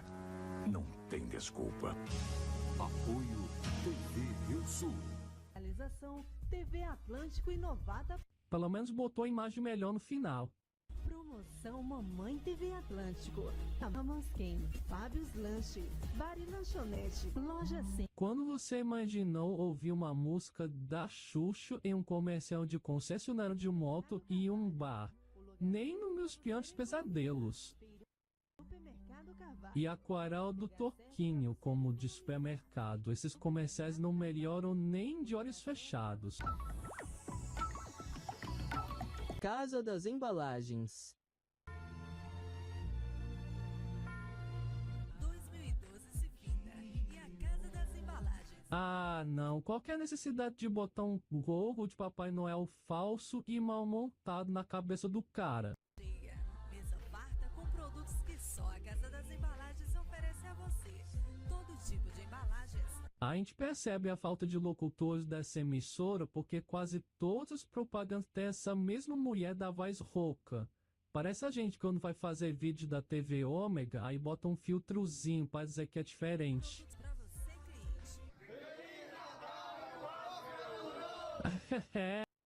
Mobile game ads. Hey, I just hacked into my boss's secret files.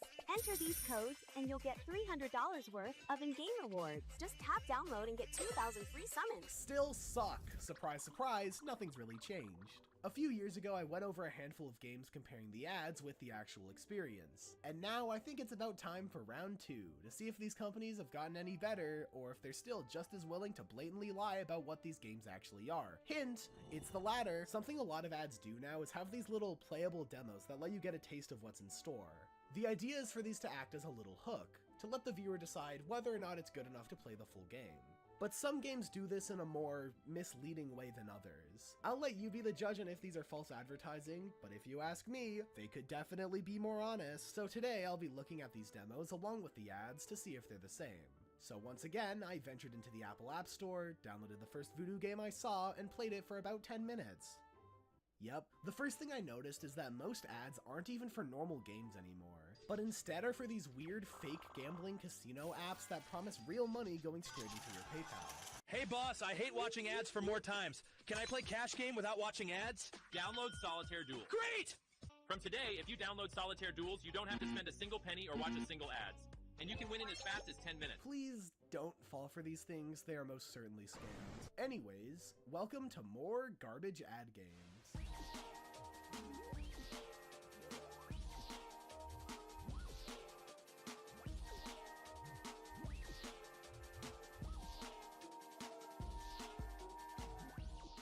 The first game I'll be looking at is simply called Township. There are plenty of town building games on the App Store, but the thing that separates this one from others in the genre like Clash of Clans or My Singing Monsters is in the ads. The advertisements feature these little 3D animations of trucks in these little tycoon scenarios, trying to build up their farming business. In the playable version, it's very similar. Playing as a farmer in a minimalistic art style, you go around harvesting crops and selling them to people for money, which you then reinvest in making more crops easier. It's a very simplistic tycoon, but seeing so much progress made so fast is decently entertaining, especially considering you're only going to be playing it for about 30 seconds. Anyways, the actual game is nothing like this. Nope, not even a resemblance. So first of all, see how everything here is in 3D? In-game, this is not the case. It could actually very well be the most generic 2D city builder I've ever seen. You play as the guy running your town, and the gameplay is exactly what you'd expect. The most bare-bones waiting simulator. Plant crops, get money, build houses, and level up. After the tutorial, the game asks you to name your town. I've decided to name mine Joe. Now, who's Joe, you might ask? I don't know. The animations on all the buildings are actually very well done. It makes the town feel a lot more alive, since there are actually people around. People I can watch as they helplessly suffer in their eternal imprisonment. Now it's time to build the grocery store. And for the sake of everyone in this town, it's important that it isn't too far away from their houses. So I put it right over here, right next to the abandoned mine. At some point I got the option to visit my good friend Ernie's town. I don't know who he is, but he was already in my friends list, so I'm sure we go way back. And man, this dude has no life. Look at all this shit. This city is massive. He's really doing all of this for less than 10,000 people. No wonder most of the streets are empty. He even has a special district just for his big towers. I will say, seeing Ernie's city has given me some inspiration. From now on, I'm gonna run this town like a true businessman. That means profit over everything else. Trees?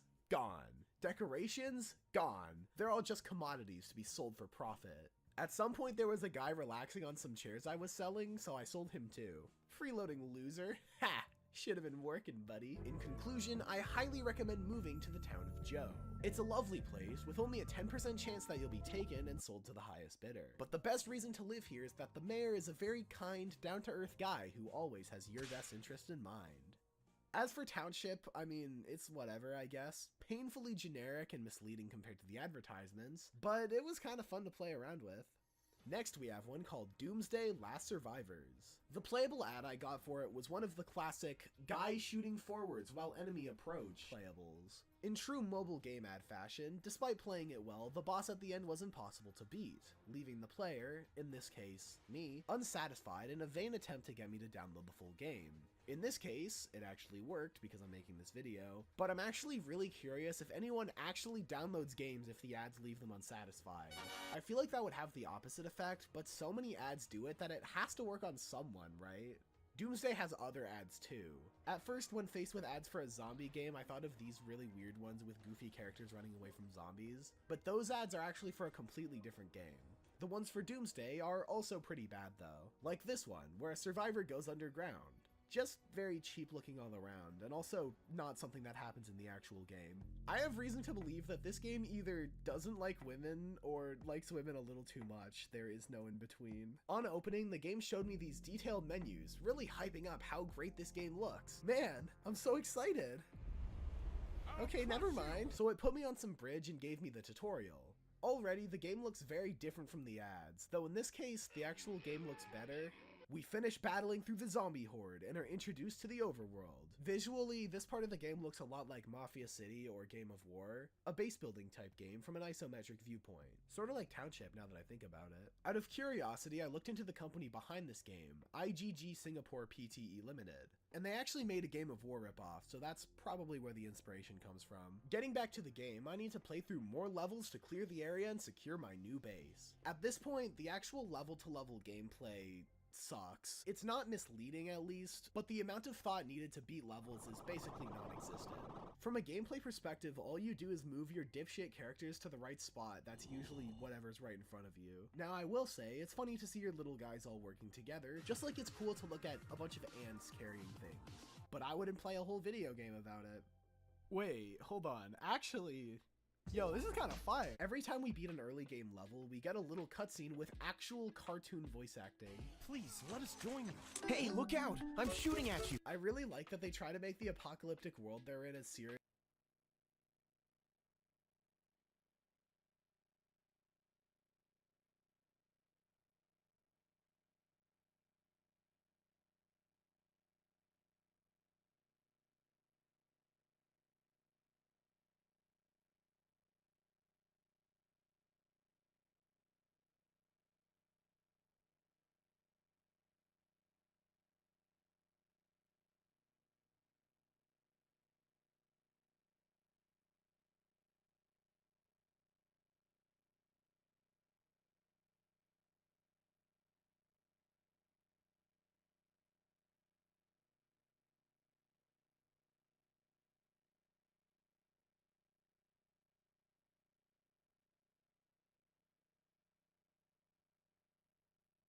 as possible when 99% of the game is just...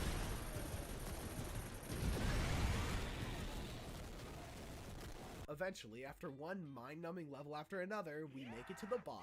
We've got to take down this big guy. You see this big guy? He be eating all of the little guy. While incredibly simple, it was a nice break from the monotony of everything else, even if it's basically the same gameplay as before. With the boss killed, we can secure the area and turn it into our new base. But then more zombies show up, and Nora gets bitten. No! Not Nora! I've known her for only like 5 minutes, but I feel like we've already really built a strong connection. Sigh. Maybe if she wore any sort of armor to protect herself in the zombie apocalypse instead of being basically naked, this could have been avoided. We get the option to try to save her or to end her suffering. Kill me now! Okay. I don't recommend that. Okay? Why give me the choice to begin with? So now Nora's all tied up and gagged on a chair, and I'm sure nobody who made this game had any weird fantasies relating to this. Anyways, we need serum to cure Nora, and in order to get that, we have to go out and, you'll never guess, fight more zombies. The gameplay is not getting any harder. In fact, it's only getting worse. Now we have some heroes we can put on our team and use them to start off even stronger than before. Along the way, I even get to use a legendary champion for a level, so the game can show me how cool she is and why I very much definitely need to spend all of my money on getting her. So eventually we get a syringe of the serum and get back to Nora. Game? Why? Why, game? I was trying to give them the benefit of the doubt. Sure, she's barely wearing clothes in a zombie apocalypse, but maybe she just likes living on the edge. Maybe she was gagged because as a zombie, she'd be at risk of infecting you or something. I don't think I can excuse whatever this is. You won. This is literally putting itself on the same level as the most unhinged Elsa Gate tier YouTube videos. No, it hurts. And she moans too! Okay, pack it up, fellas. It's over. So anyways, I need more serum because of course I do. I don't have an addiction. I'm perfectly fine. I just need it. I need more. And honestly, at this point, the boring, stale, uninteresting gameplay is preferable to whatever the hell's going on there. I beat some more levels, gambled a little on some new heroes like Andrew Morrison and Grandma, and finally got some more serum. And update, in order to save her, you have to inject her on every one of those points. There is no option to decline this. I'm not gonna show it because I'll literally get demonetized, but just let me play the audio so you get the idea. My chest is warm. Completely unrelated, but just so you know, this game has an age rating of 12+. Just gonna make that fact known. The idea behind this setup is actually pretty interesting from a psychological perspective. It introduces the main character and forces you to get 4 needles in order to save her with a 24-hour time limit, with the threat of turning her into a powerful zombie leader. This essentially forces the player into a rushed panic in which they feel like they have to play the game in order to avoid that outcome. Or to see a different one if they're like the developers. But here's the thing, the first 3 syringes are easy to get, but the last one is after what's conveniently the only level I couldn't beat, which is also conveniently after it shows off this other powerful character you could buy to beat it easily. Basically, the game is trying everything it can to get you to spend money, because after that you'll be hit with the sunk cost fallacy. You spend money on the game now in order to save Nora, so now you have to keep playing to get your money's worth, even if the actual game is boring dogshit gamer bait. Overall, this game sucks, dude. The gameplay, while not misleading, sucks and doesn't go anywhere. It tries to use manipulative psychology to get people to look past how terrible it is, but it won't work on anyone over the age of 12. Conveniently for them, though, that's who the game seems to be made for. Please do not support this game. The next game I'll be looking at is Royal Match. This one should be a little more positive in tone. As you can imagine from the name, Royal Match is, what else, a match 3 game. So you don't really need to guess what the gameplay is. The ads, however, can be very funny. Here, the king is poor and needs to buy a place to live. But, oh no! The player couldn't get enough gold, so now he's stuck in a crummy shack.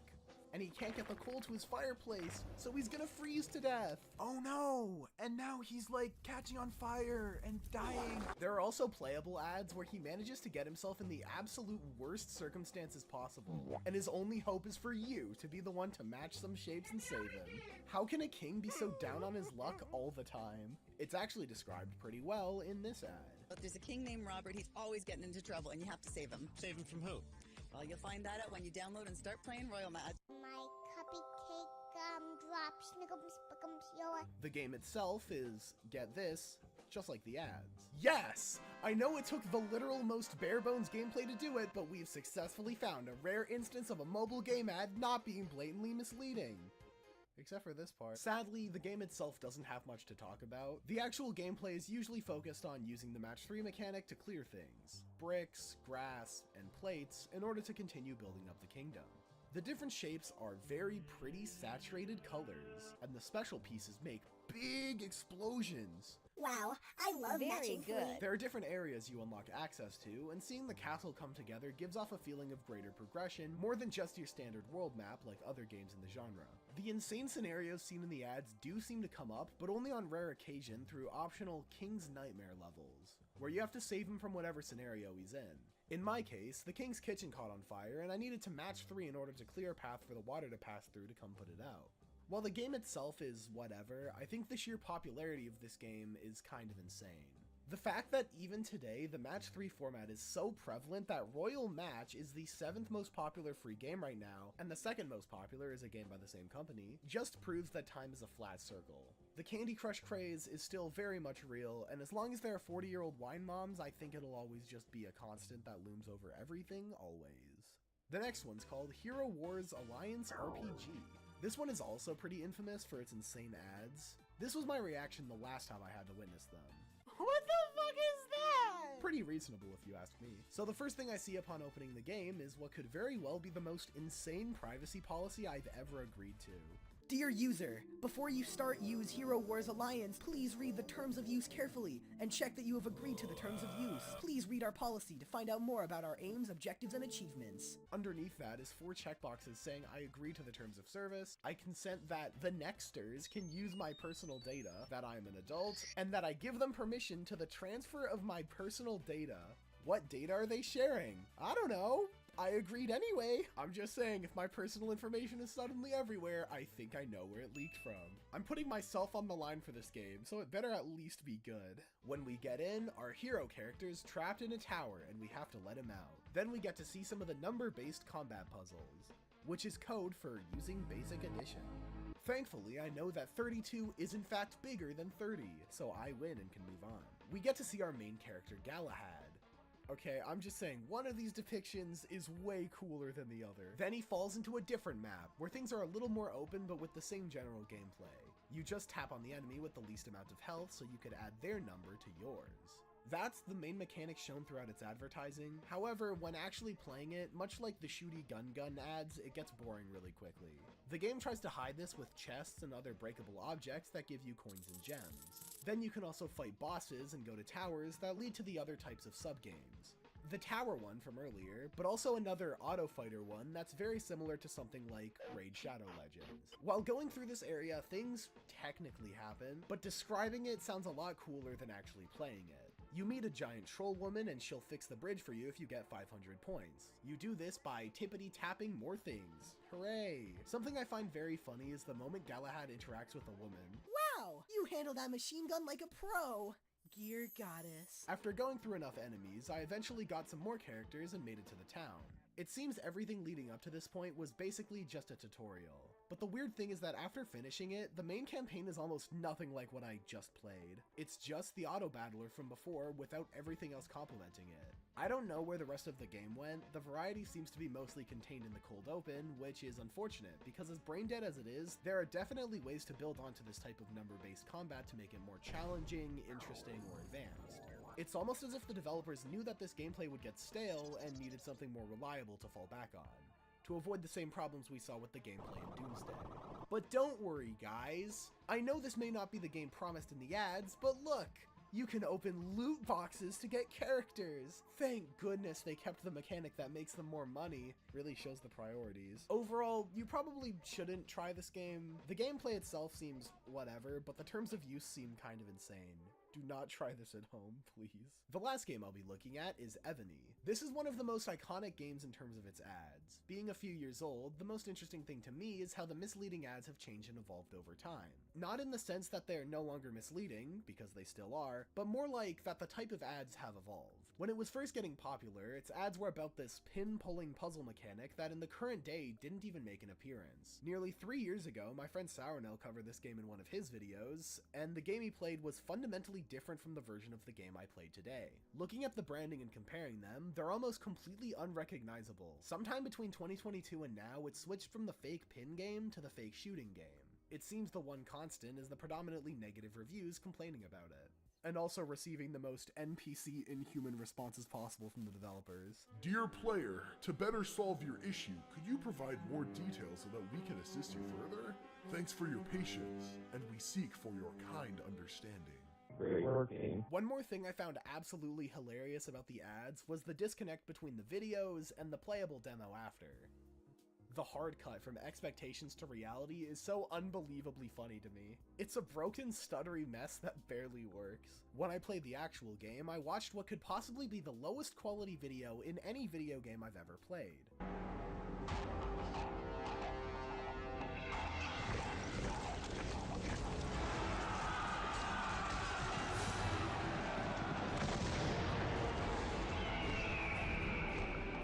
This was directly followed by a 3-minute, 1.3 gigabyte resource bundle.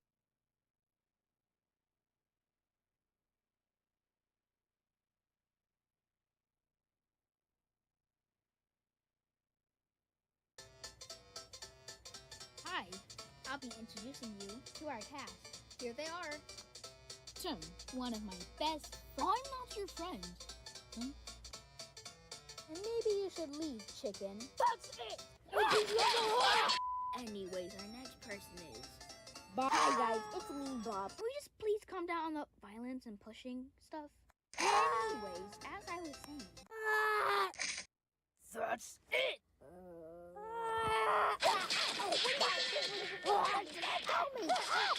Guys, what's going on? Shut up and get in here. Get your hands on me! Guys, this is talking about us, not just fighting. Oh, yeah. Anyways, my name is Charlie. That's all. Bye. Okay, first of all, my guy, you can't just go off like that. Anyways, as you were saying... Okay, I said... That's all. Bye. Oh no, the show's about to end. Quick, do something! Okay. Just think of something! The background music ended. Okay, let's focus on the cast. Okay. So we have Nick, Mark, and me. But you already said yourself. No, I didn't. I guess I didn't introduce myself. Yeah, you definitely did. Oh, okay. That settles it then. Anyway, see you in the next episode. Bye!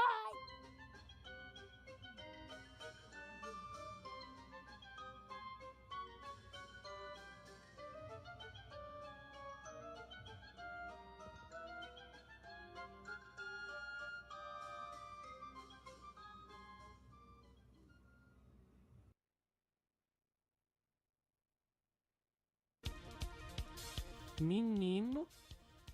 Ué, se o jornal é feito no Rio, por que tem um mapa de São Paulo? Aliás, eu sou idiota pra ficar procurando lógica em vinheta da rede MGT, né? É mais fácil o Cristo Redentor bater palma do que encontrar lógica.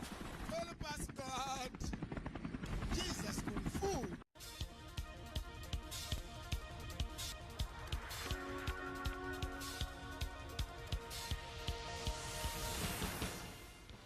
Sabe aquelas mães que falam, meu filho, botou no prato, vai ter que comer? Pois é, aqui, gastou, botou, vai ter que usar. Mesmo que fique ruim no final. Igual aquela trend do TikTok do pessoal misturando comida. Eu trouxe o GIF do planeta girando, ei! Eu trouxe a trilha roubada da internet, ei! Eu trouxe a transição feia, ei!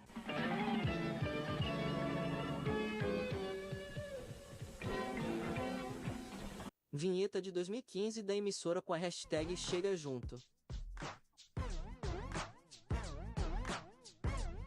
Ai, essa nova geração é isso e aquilo. Tá aí, essa nova geração de televisão só dá margem pra ser criticado. Só toma cuidado pra não ser chamado de etarista. E por falar nisso, tá tocando a música da morte te dá parabéns. Ah, tá explicado como essa emissora fantasma ainda não faliu e nunca progrediu. Tá vivendo em looping o mesmo dia, tá ligado? Essa é uma das vinhetas padrão para as afiliadas. Aqui diz que é de Jandira, São Paulo, mas qualquer afiliada de qualquer estado pode usar.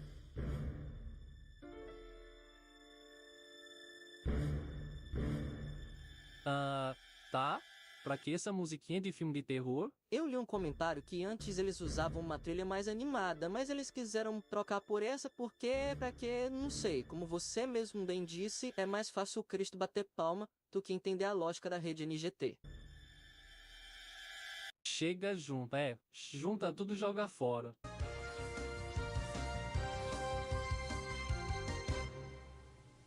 Essas duas últimas, da rede NGT, eu não sei se foram feitas em São Paulo ou no Rio de Janeiro, mas de qualquer forma é NGT, é Sudeste e eu já quero me livrar logo disso. Essa daqui é do programa Profissão Mulher.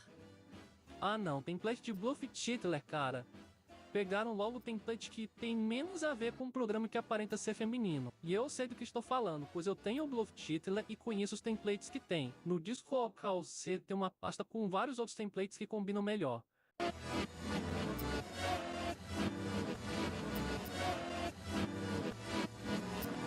Aliás, eu mesmo usando o Bluff Titler, eu não preciso dos templates chumbrega que eles têm para fazer melhor.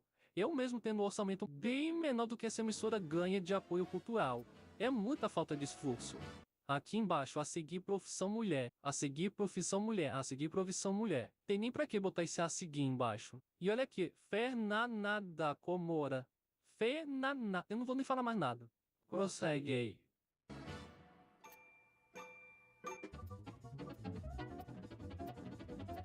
Nem logotipo tem, só essa introdução estúpida. E eles têm um estúdio próprio, não usaram um chroma key com essa vinheta no fundo como eu imaginava. Coitada, viu? Se ser mulher já é difícil, imagina se fosse profissão. Ninguém ia querer, ainda mais ser comparado com uma vinheta desse nível. E por último, a vinheta do Cinema Especial. O programa a seguir Que? é uma produção independente e todo o conteúdo é de responsabilidade de seus idealizadores. Oxe, nada a ver com o cinema especial da Globo, né? Não, isso aqui é completamente diferente. Esse é o cinema especial da NGT, que não tem só na vinheta, não tem movimento no texto, não tem nada. Literalmente não tem quase nada. O título do filme fica aí embaixo. Aliás, produção independente da onde, colega? Você tem o nome da emissora aqui embaixo. NGT apresenta. Genial, viu? Vocês botam esse aviso só para não tomar uma coça de um processo na justiça. Tanto como pirataria, como por direitos autorais de nome de programa da Globo. Porque eu sei que esse canal passa filme, série e desenho baixado da internet. E qualquer nome de programa de TV tem que ser registrado no INPI. Eu acho que a Globo não registrou esse nome no INPI. Pois a Record também já usaram esse nome uma vez. Gente, eu não acredito. Ô Rede Globo, em vez de perder tempo derrubando canais com pretexto de roubo e pirataria, por que vocês não vão atrás de quem realmente estão roubando quem me pertence? Não, além de derrubar canais, ela também já pegou vídeo de YouTube pra pôr em reportagens. Tem muito caso aí que isso acontece. Hipocrisia total dessas emissoras, vou te falar. Enfim, se vocês gostaram do vídeo, deixa o like, se inscreva, ativa o sininho. Obrigado pela atenção e falou!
Não ajuda.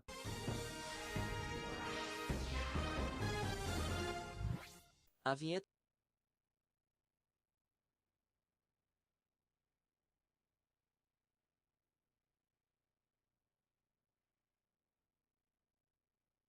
Unless you're roommates with Patrick, you've probably heard of PETA, an animal rights organization best known for their aggressive marketing and insanely hypocritical behavior. We're sorry. We're sorry. I mean, there's a reason vegans have a stigma of being annoying and pushy. For fun, I went to your profile and noticed that you have dark skin. And that's mostly due to groups like PETA. But what happens when you mix pretentious veganism with video games? PETA's awful parody games. That's right. From 2007 to 2013, PETA released a series of browser games parodying popular video games at the time. So today, I want to go over these games and see if they were well thought out parodies or if they were just using big names to get attention. I think we already know the answer, but let's get into it. PETA's first parody game was the Super Chick Sisters. This game was a parody of, you guessed it, the Super Mario Bros. You play as the two Chick sisters, Nugget and Chicket, and you have to rescue Princess Pamela Anderson, who, if you don't know, was an actress who is most famous for running in slow motion on the show Baywatch. And apparently, she's a big animal rights activist and has been working with PETA for 26 years, which I had no clue about.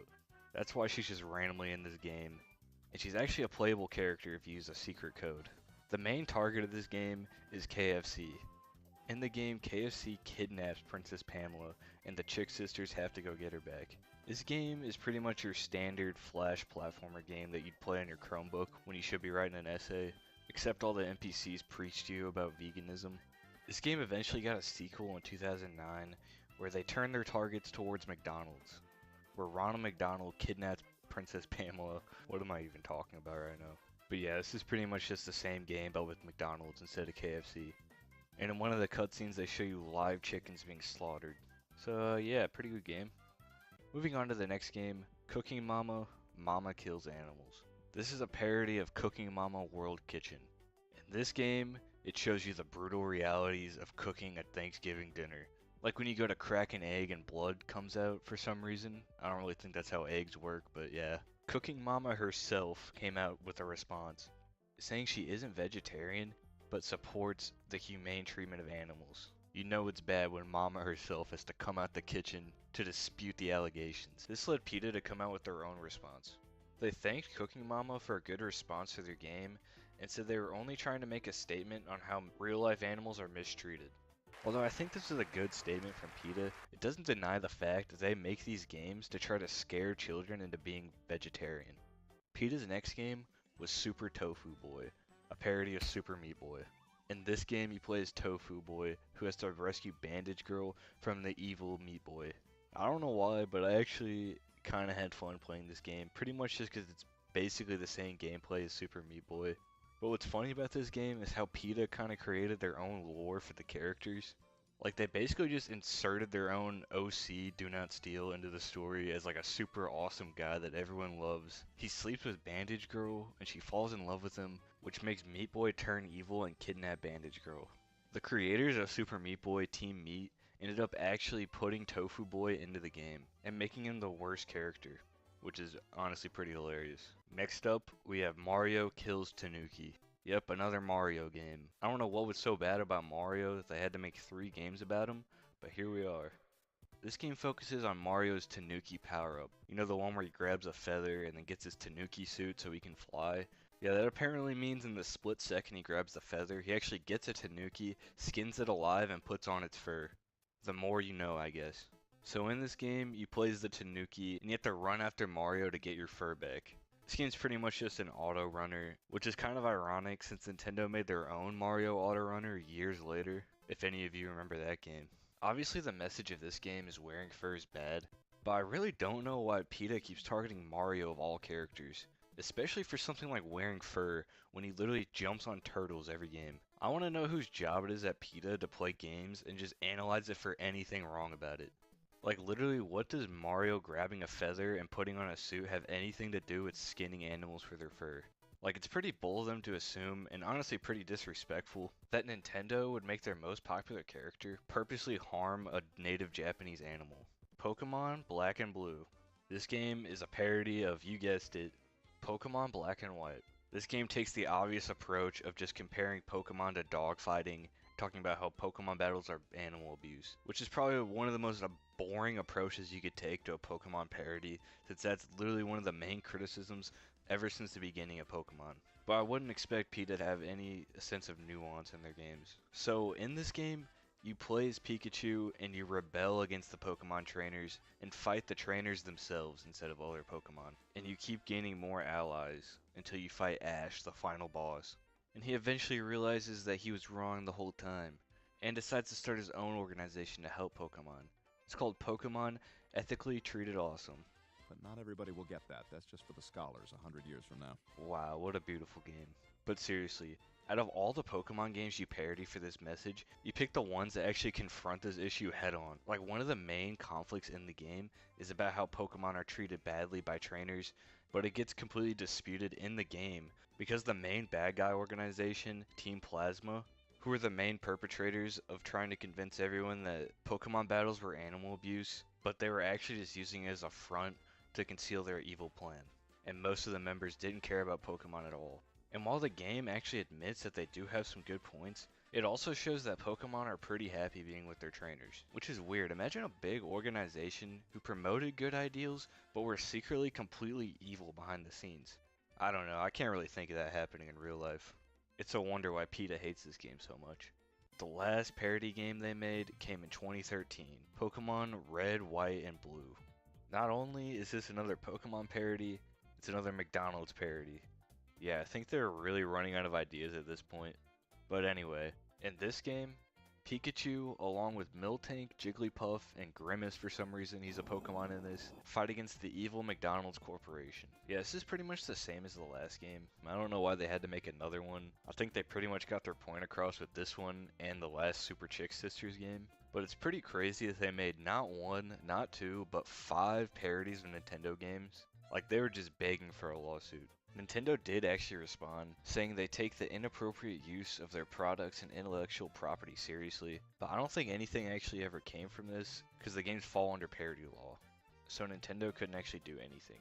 So, yeah, that was the last of the parody games. I don't know why they stopped making them, maybe because the shock just wore off, or they were actually afraid of getting a lawsuit. But overall, I feel like these games are pretty harmless. But like I said earlier, it is pretty scummy to take these games that kids love and turn them into something evil to push your own agenda. Like, kids are playing Mario Kills Tanuki and aren't seeing that it's supposed to be anti-fur and are just seeing it as Mario's evil and is skinning animals alive. But at the end of the day, it doesn't really matter anymore since these games are over a decade old now. I just wanted to give my thoughts on a weird time in internet history. But what do you think? Let me know down in the comments below whether you think these games were a fair criticism or if this was just another instance of PETA virtue signaling. As always, make sure to leave a like and subscribe, or else I'm gonna cook and eat a Pikachu sandwich.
Gaming Gamer Games. I am a gamer. You wouldn't have guessed that I was a gaming gamer if I didn't tell you that. I've been playing. Ninja Breadman is a platforming adventure game released in the mid-2000s for the Nintendo Wii. Let's cut to the chase. It's just bad. But how bad is it? How bad? Scrape the wretched bottom of the Wii shovelware barrel and then launch yourself, 3 times deeper. Because this isn't just any ordinary game. This is merely a single layer in a story that's a Russian nesting doll of ineptitude, failure, and bizarre surprises. And it all starts with the company behind the cookie-cutter hero himself, developer and publisher, Data Design Interactive, otherwise known as DDI. They got their start producing games for the popular ZX Spectrum and Commodore 64 computer platforms under the name Data Design Systems before growing and relabeling to Data Design Interactive in the 90s. As the company expanded, they developed and published a slew of games for several big-name brands like Tonka, Nickelodeon, and Lego. Despite their work often getting mixed critical reception, they produced some memorable titles that had very positive feedback from the gaming community. But heading into the 2000s, owner and president of Data Design Interactive, Stuart Green, wanted to shift the company's product direction, opting to focus on creating budget titles for consumers. And this is where things get interesting. Fast forward to 2005, when developer Metro 3D entered bankruptcy proceedings. Shareholders sold off the company's European division to Stuart Green, who incorporated the unit into DDI under the name Metro 3D Europe. Green set this newly acquired team on his affordable games initiative for the European market. And then things got busy. Like, very, very busy. DDI, along with its newly acquired team, released a double-digit blast of budget titles exclusive to Europe in just 1 year. These were released to the PlayStation 2 and PC and covered a small sampling of genres. Like Nightmare Hamster Race, and also Nightmare Hamster Race. Best of all, the wave of games was produced so efficiently that they could be priced at the equivalent of just under $20. What could possibly go wrong? Tons, apparently, because when these titles got into the hands of customers and critics alike, the reception was universally, well, not good. Turns out audiences were expecting more from Barry Hatter, the Sorcerer's Broomstick.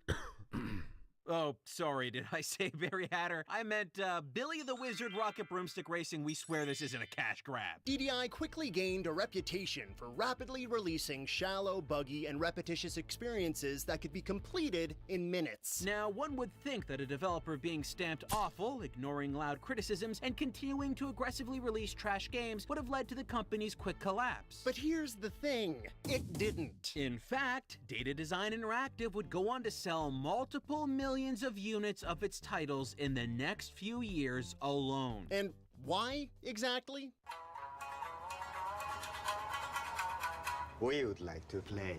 That's right. Late 2006 saw the launch of the Nintendo Wii, the motion-controlled phenomenon that quickly garnered attention beyond the core gaming demographic. It was for the whole family. The controls were intuitive, and it was bundled with a compilation of games so universal that even Grandma and Grandpa could play. The Wii sold nearly 25 million units in its first 2 fiscal years alone. And as consoles flew off the shelves, the hunger for new software continued to grow. And guess who was right there with a huge steaming pile of budget games for the whole family to enjoy? Data Design Interactive. The company decided to self-publish and re-release its PC and PS2 library again on the Wii in Europe. Not only that, but the company landed a US publisher to slip their titles onto North American shelves as well. Conspiracy Entertainment. You may remember Conspiracy from... Yeah. Awesome. Anyway, between 2007 and 8, DDI released 28 games with a combined team of only 24 people. That's an insane turnaround, but it paid off because the company saw sales upwards of $30 million and had secured a 40% market share of the budget games market in Europe. That means almost half the budget titles on shelves belong to DDI. The ghost of the money wasted on Data Design Interactive Games. Holy sh! Existence is pain! According to Stuart Green, president of DDI, in 2008 the company was one of the biggest and most reliable Wii developers in the entire world. If the company boasts a stature like that at the peak of the Wii's popularity, we got to assume DDI's old PC and PS2 ports played tremendously on the Wii.